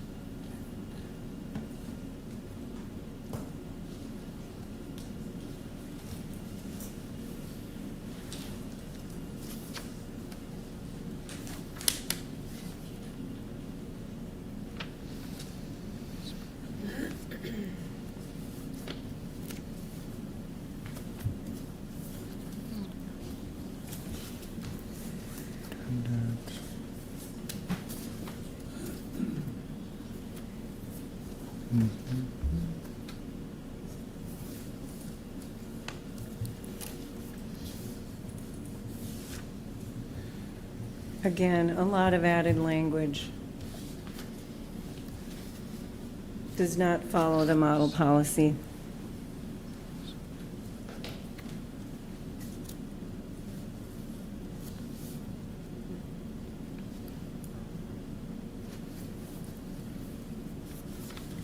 I am not finding that language at the moment. Is there any other discussion on the amendment? So you're proposed, can I just? Yep. You're asking to take that one out to, Just completely remove it. Yep. Yeah. Can you repeat your amendment, please, Member Hagman? For the third time, I moved Thank to strike you. 24C. What was it? Sorry. 2, 4, C. 2C4. 2C4. 2C4. 2C4. Yes.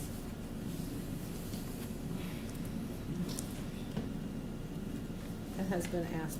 Yeah. Didn't somebody else ask I- to take that out previously anyway? Yep, yeah, we've talked about removing this at least twice now. Yeah. I think it's a good amendment myself. I like it. Is there any other discussion on that amendment? All right, seeing none, all those in favor signify by saying aye. Aye.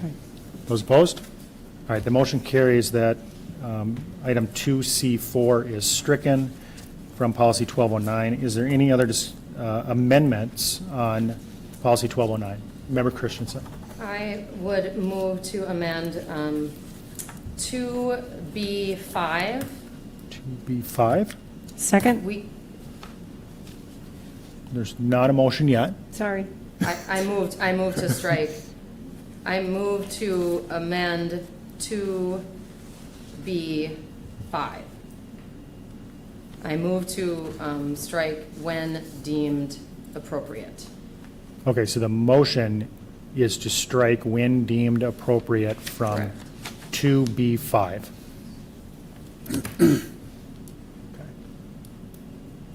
Now that's a That's- second. I'll second Okay, that. we have a second. I'm waking up. We were getting close there. Is there any discussion on the amendment? Member Christensen? I would just like to say, it says work through the superintendent, not over or around the superintendent, when deemed appropriate. And I'm just wondering when it would be appropriate to work over or around or through the superintendent. I recall discussing these three words during the workshop, and it was determined that if, and I'm going to preface this with, we're fortunate with the superintendent we don't have this problem. But if there was a situation with superintendent where there was perhaps conflict of interest or a complaint where we needed to work directly with a staff member, that's when it would be appropriate to work around versus through.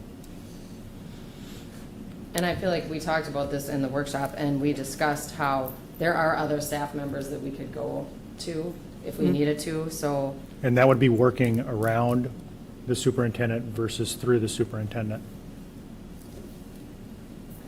I just don't like the language. I mean, it just, when I don't deemed either. appropriate, I don't know.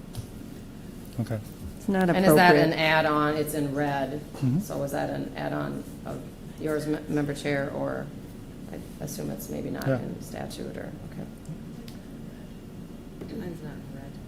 Anyway. Is there any other discussion on the amendment? So was that a question, Member Christensen, to the chair? Was that an add-on by him? And he Yes, didn't hear you. I did say yes. Okay. You added that on Yes, yourself? yes, as we Okay. discussed in the workshop. I added that text for the reason that I just expressed.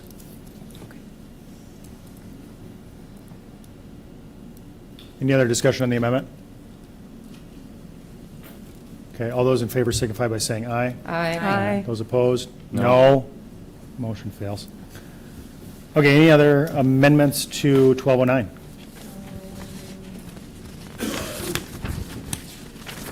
Yes. Yes, Member Christensen. I would like to make a motion to strike some of the language in F6, 2F6? or pardon me, yes, I think we're still on 2F6.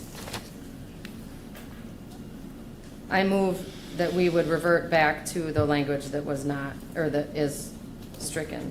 So it would read, take no private action that would compromise the school board or administration, period.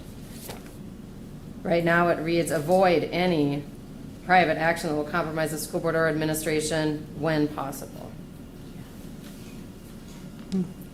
So that's a motion. Yeah, and I'll second that. Second. Okay, we have a motion and a second to amend 2F6 to read, take no private action that will compromise the school board or administration. Period. Is there any discussion on that?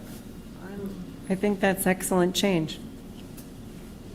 Member Atkinson, did you What does have? it mean, I mean, to compromise the school board or administration when possible? What, I can't even, Where, what is an example of compromising the school board or administration? Take note. I mean. yeah, good what does that question. mean? Yeah. Good question. That's a good question. This is a model. We're talking about changing it to take no action, right? Is that? Yep, take no action that will compromise the school board or administration. That's out of model policy. Yeah, okay. Yep. I mean,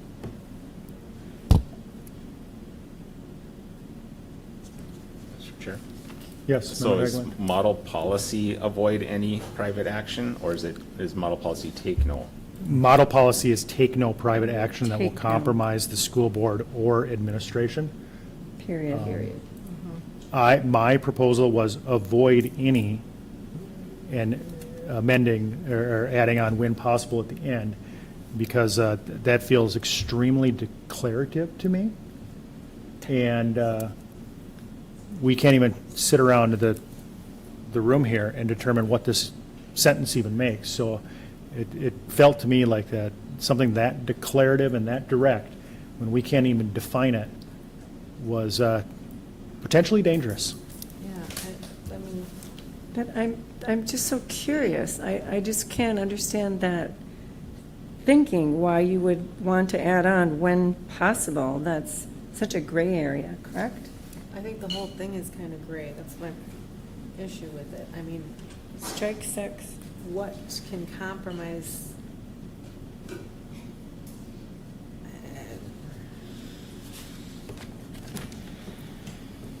Well, I would suppose maybe it's private information of student, I mean, I would think it's something that's, I don't know. Well, we don't even No, that'd have be- I mean, access I to don't know that. what they would be. Private but action, yeah. It would be something that you would do to, that you take an oath of office to uphold, you know, private, you know, you can't, whatever, I mean, I suppose it'd be private information or doing something that would hurt a student or, you know, Yeah. something, I don't know.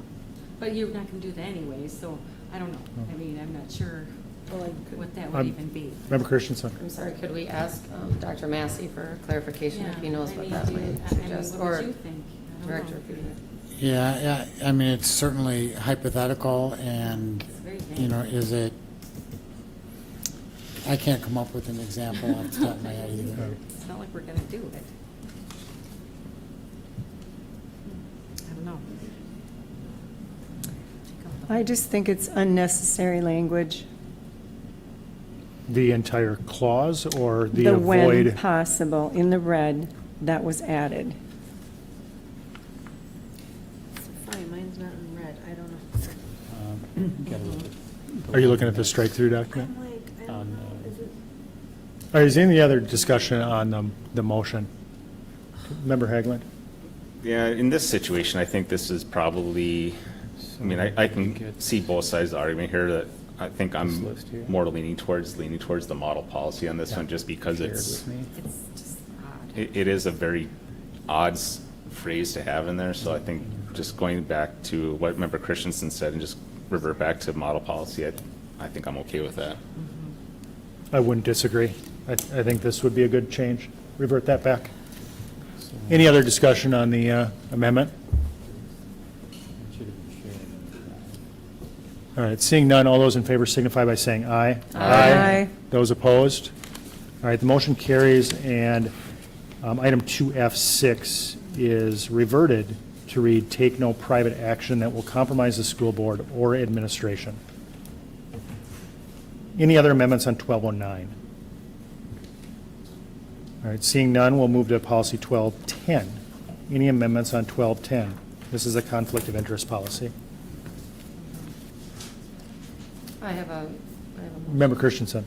I have a motion on policy 1210 to, under 3B, to strike the added language of the entire board. So it should read, "In the following circumstances, however, the school board may, as an exception by unanimous vote, contract for goods or services with a school board member of the district." Yes. I'll second that. All right, we have a motion and a second.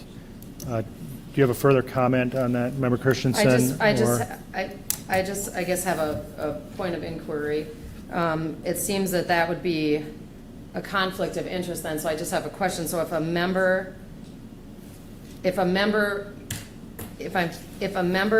is having a contract for goods or services with, and then they recuse themselves, is that the entire, how it says the entire board? When you abstain, you are agreeing with whatever the majority selected. Okay.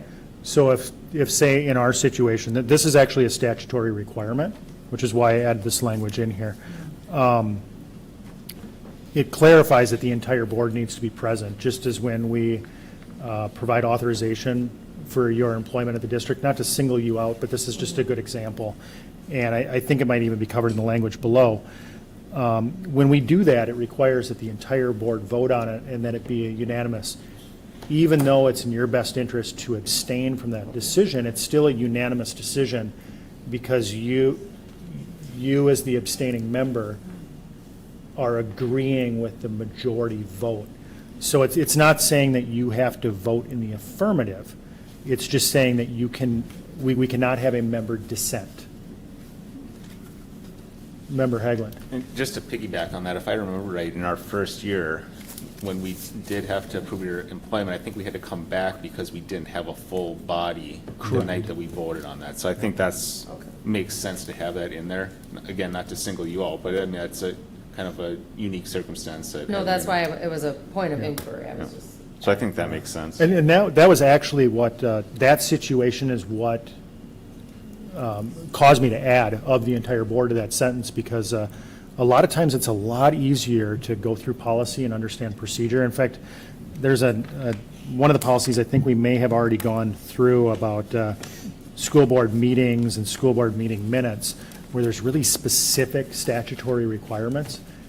And I think it's easier if we just have to refer back to our original policy and state, like, when we define the newspaper, this is the process we have to follow, rather than to go down the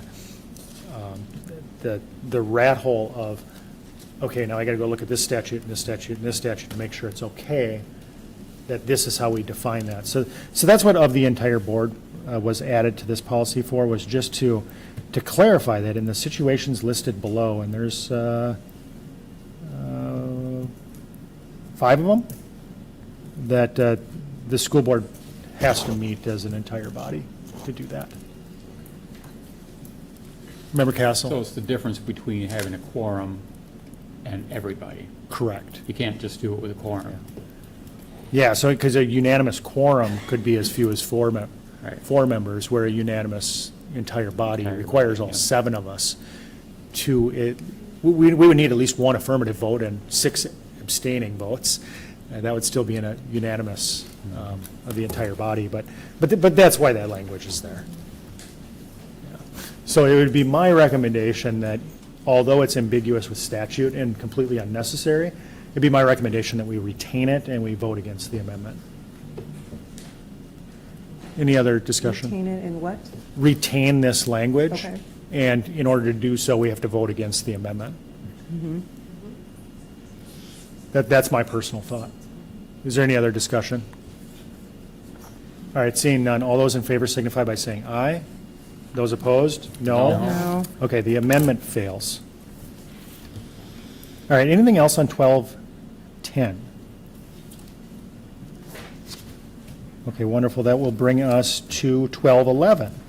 Are there any amendments being offered for policy 1211? I have an amendment. Yes, Member Christensen.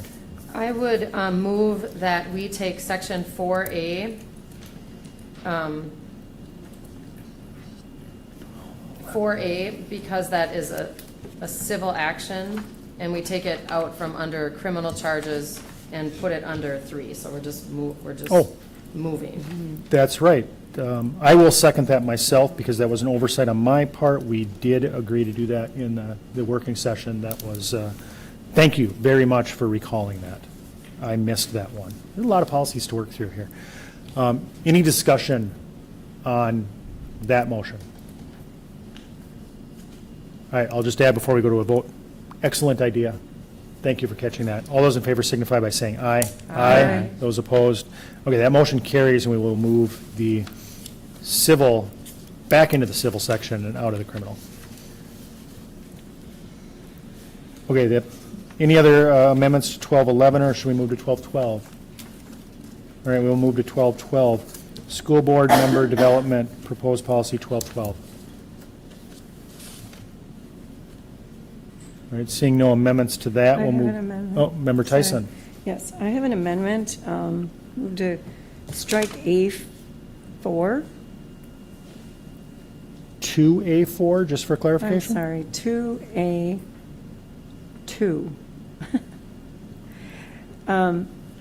The model policy language is redlined out. New school board members will be provided the opportunity and encouragement to attend the orientation and training sessions sponsored by the Minnesota School Boards Association. School board members will receive training in school finance and management developed in consultation with MSBA.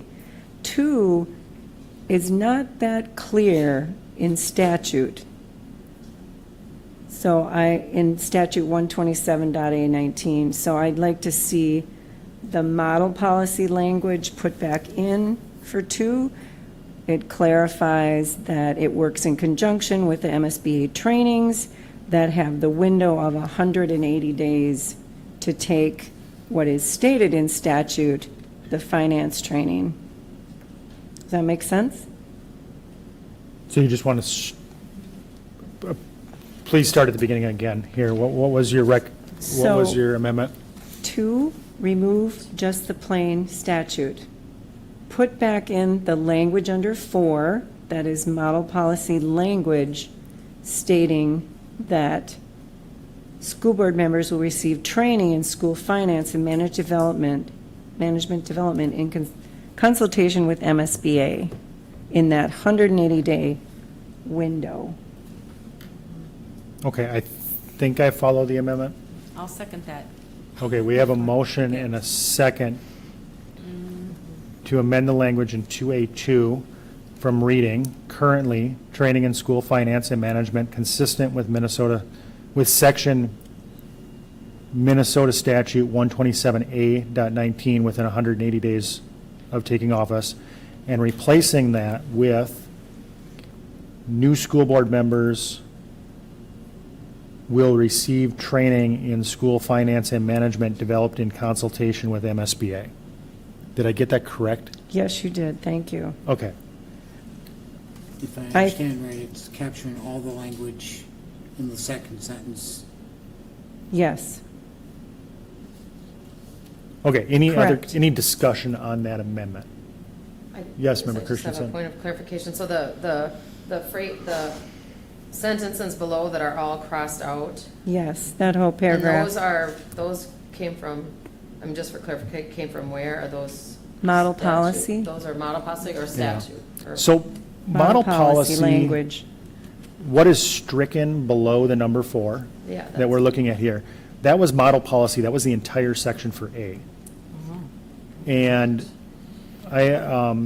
when I amended it, I read it to read, new school board members will be provided with the following items 1, 2, 3, and 4, which kind of breaks out the model policy. And on section 2 there, this refers to the final sentence in model policy, school board members shall receive training in school finance and management developed in consultation with MSBA, and opens it up to the possibility that school board members could take training in school finance and management as long as it complied with statute. So it doesn't lock us into the MSBA training only. It opens that up. So if we have board members that have a deep financial background, they may be receiving financial training in public finance that already meets the statutory requirement. And by retaining the MSBA language in there, my fear was that those board members would then be required to take repetitive training that they may already have that would be unnecessary for them because they already meet the statutory requirement. So that was the thought process in my mind when I changed the proposal for this section. Member Tyson. But I'm curious, because that makes it sound that someone who comes in and gets elected just thinks they don't have to take it because, like, for instance, Julie's an accountant. Because MSBA is written and tied with the statute to provide those trainings. That's why they open up all those trainings for that 180 days after new members are elected. So it's a statute requirement in concert with MSBA, who provides them, And specifically school finance. And I would say maybe, because I don't know Member Corcoran's background specifically. I don't know what training she's had. I do know that. I went to all of them because school finance is a lot different than. Than what you do professionally, yeah. And I know that so when I was at the Minneapolis-St. Paul International Airport, I had to take finance training that met this statutory requirement, even though it wasn't directly related to schools, because it met the governmental reporting structure. So I got to do it twice because I did it with MSBA anyway, but then I got to do it with the airport too. So But what criteria would we base that on? I just felt it opened things up by stating we're going to meet the statutory requirement rather than tying and obligating members to take MSBA training. And with all due respect, I do feel with your position with MSBA, you may have a conflict of interest in this case to promote their training. That's up to you to decide, but I felt it was important to include the many other options that school board members have for training. I think it presents a loophole so that no trainings are taken on school finance. But no, I just don't agree that you can get your school finance training when you go to, like you said, your position at work where you're learning finance around your work at the airport or whatever. Member Christensen. Or Member Castle.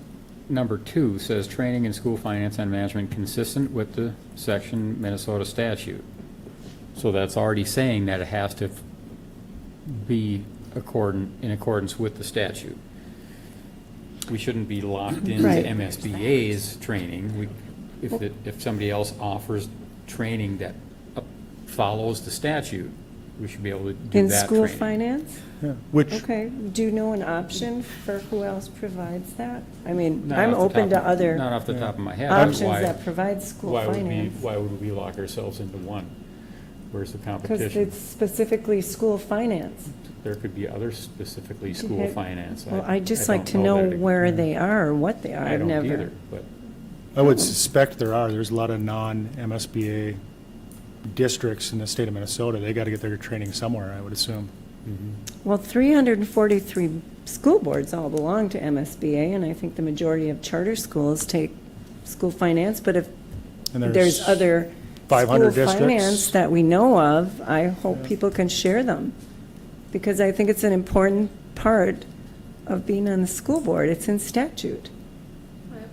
Member Christensen. I have a point of inquiry. So along those same lines, if we're opening it up to other groups or ways to train us, just like a financial question then, because I know we pay, if we're going to MSBA things, we're paid to go to that. So like if we're taking this training with some other school group, and would we be expected to be reimbursed then? And is it like an accredited place, and how would we determine all that? I don't know. Exactly.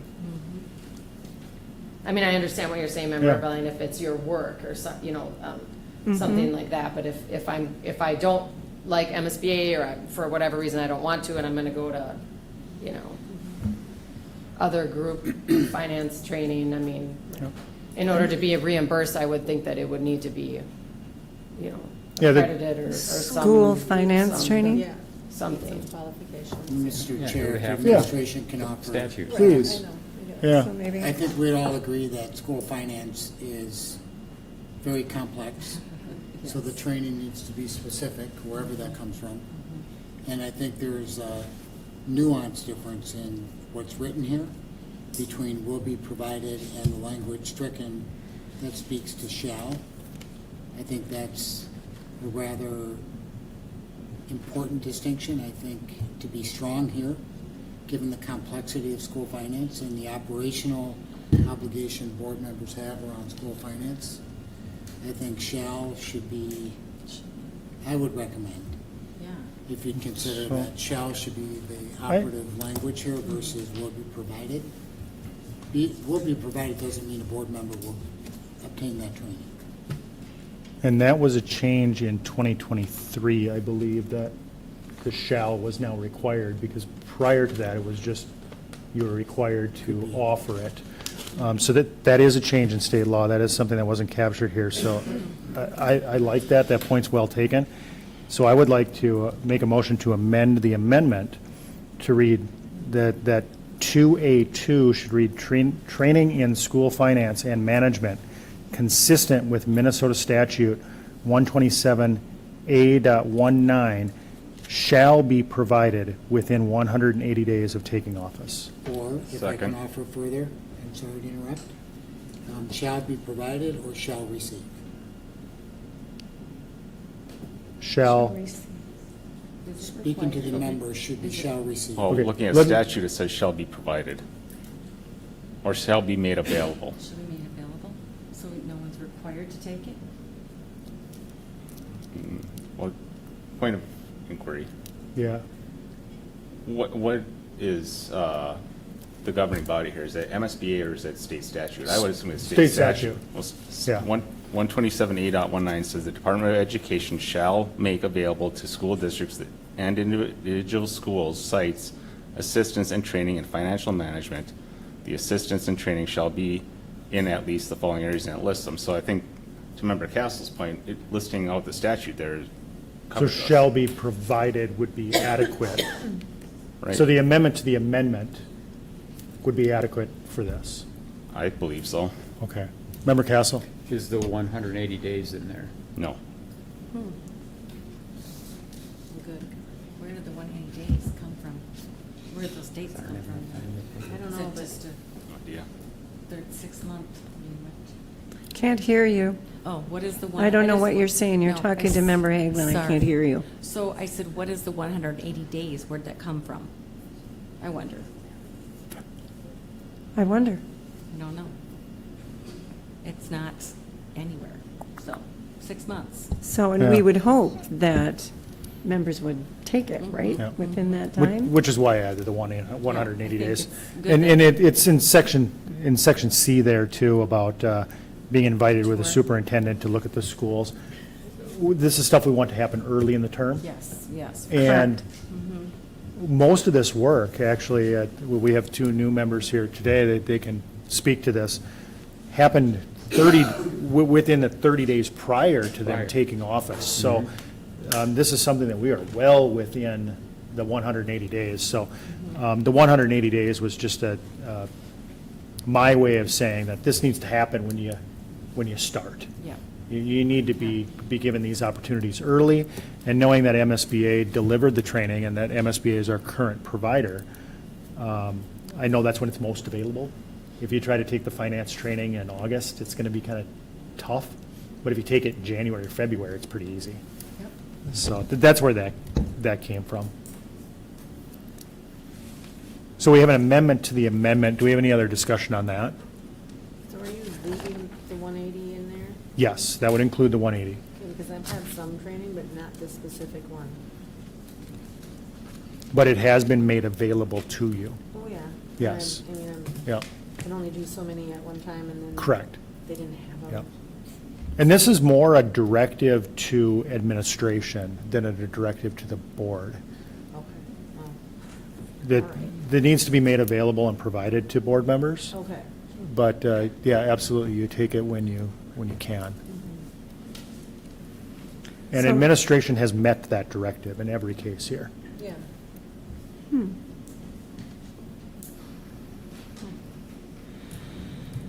Any other discussion on the amendment? Would you accept another administrative recommendation?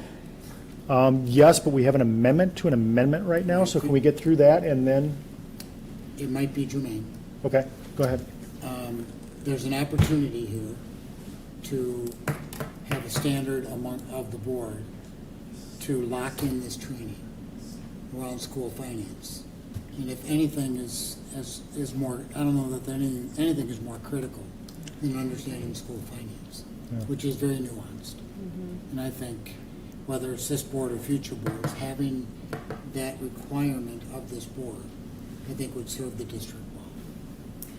I agree, because even when we talk budget or anything, any kind of financial information that you have to look at and approve, it just helps you to fully, at least understand what you're looking at. Right. So I think I think it should be a requirement for everyone to take it. It would just be beneficial for everyone. I think that would be a nice thing to have. It just helps as Yeah. you look at things. I think that makes sense. So we can't amend an amendment. So if we have an amendment to an amendment right now, we can't get any deeper down that hole. I'd be more than willing to if the rules allowed, but, so let's dispose of the amendment to the amendment, and then let's come back and let's discuss that point. I think it's a really good one. So those in favor of the amendment to the amendment signify by saying aye. Aye. Those opposed? The amendment to the amendment passes. So the statement will now read, training in school finance and management consistent with Minnesota Statute 127A.19 will be provided within 180 days of taking office. That's where we sit right now. I'm not opposed to the recommendation from the administration. I like the idea. But what we need to decide as a board is that's obviously not going to work for some of our board members. We're very close to passing that 180 days. I think it's a good requirement, but do we add this and state that that's a requirement for new board members, or do we say that this is a requirement that we do it every term? There's two different ways that we can look at that. I would love to hear the board's thoughts on that. Member Christensen?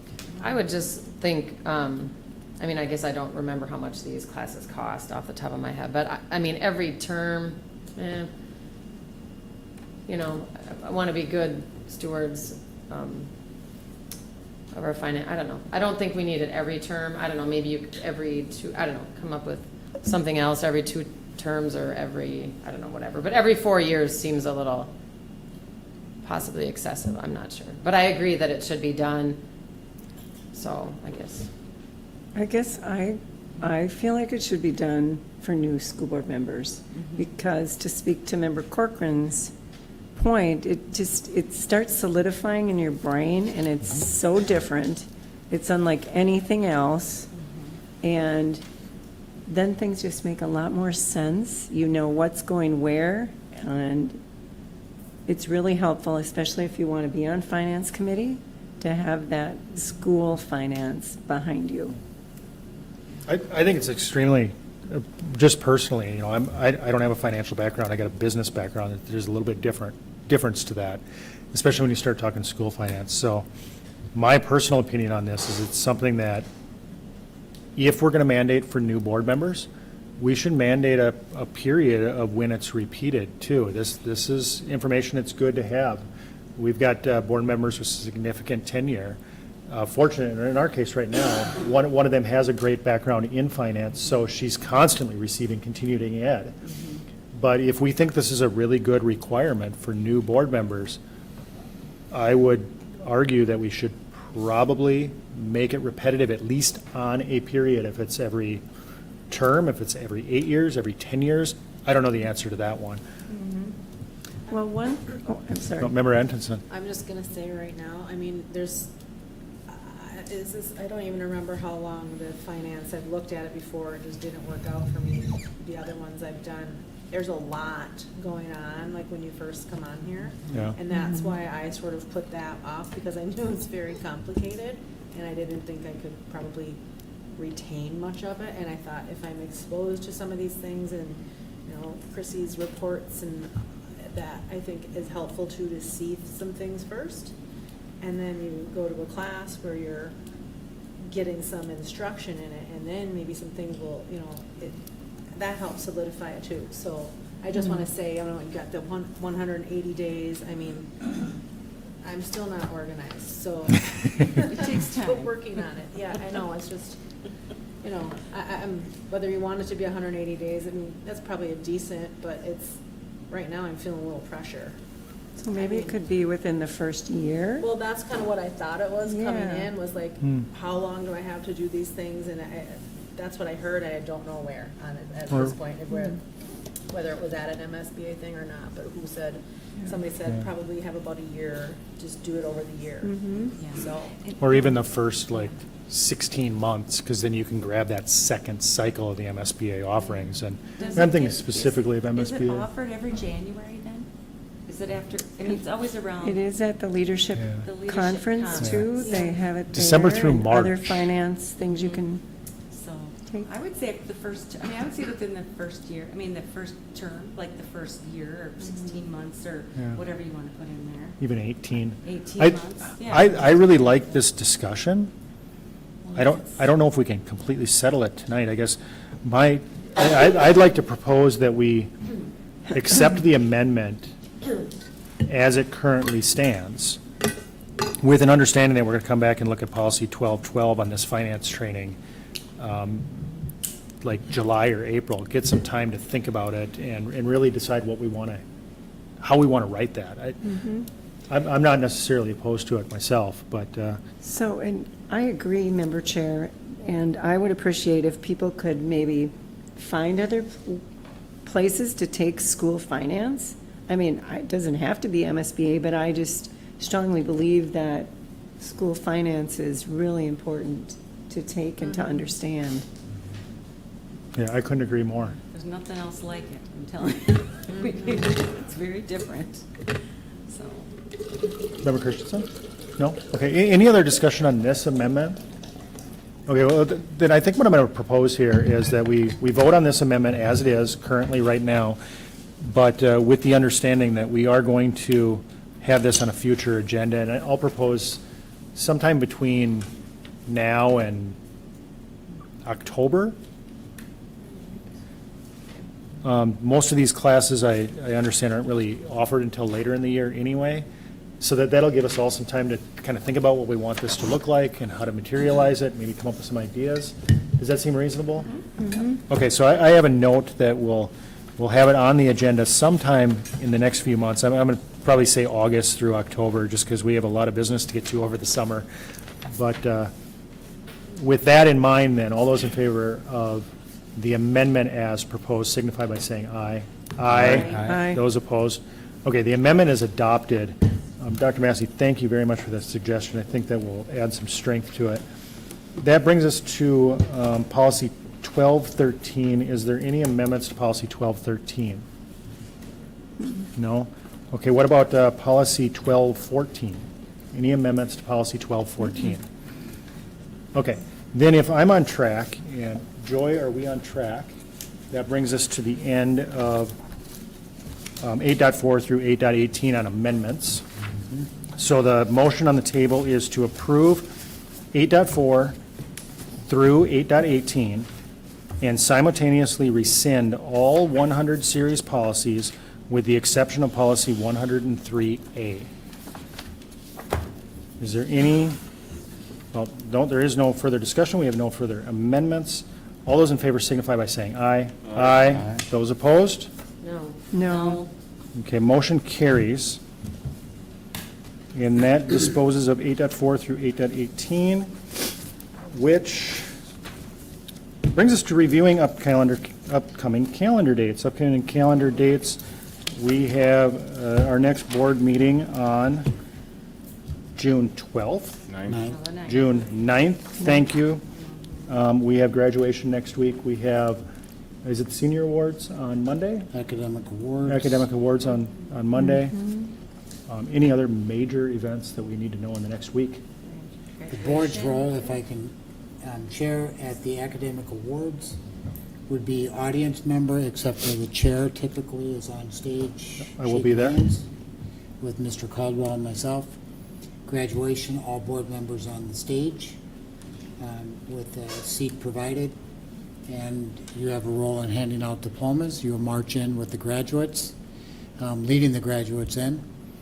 And if you lose sleep over how does that procession work, you're just going to have to accept that, and we'll show you at the moment how that works. Follow the person in front of you. It's a formal event. It is a great honor, a great privilege, and it does, it really makes you feel connected to the work that we're doing here when we hand out those diplomas to the students. It's an incredibly moving event. Maybe you want to speak to, when you say formal event, what does attire look like? For the men involved, it would be, as I'm dressed this evening, a suit. We typically wear the dark charcoal suits or dark navy blue. For women, Member Tyson is adequately dressed. Member Antonson would be dressed appropriately as well.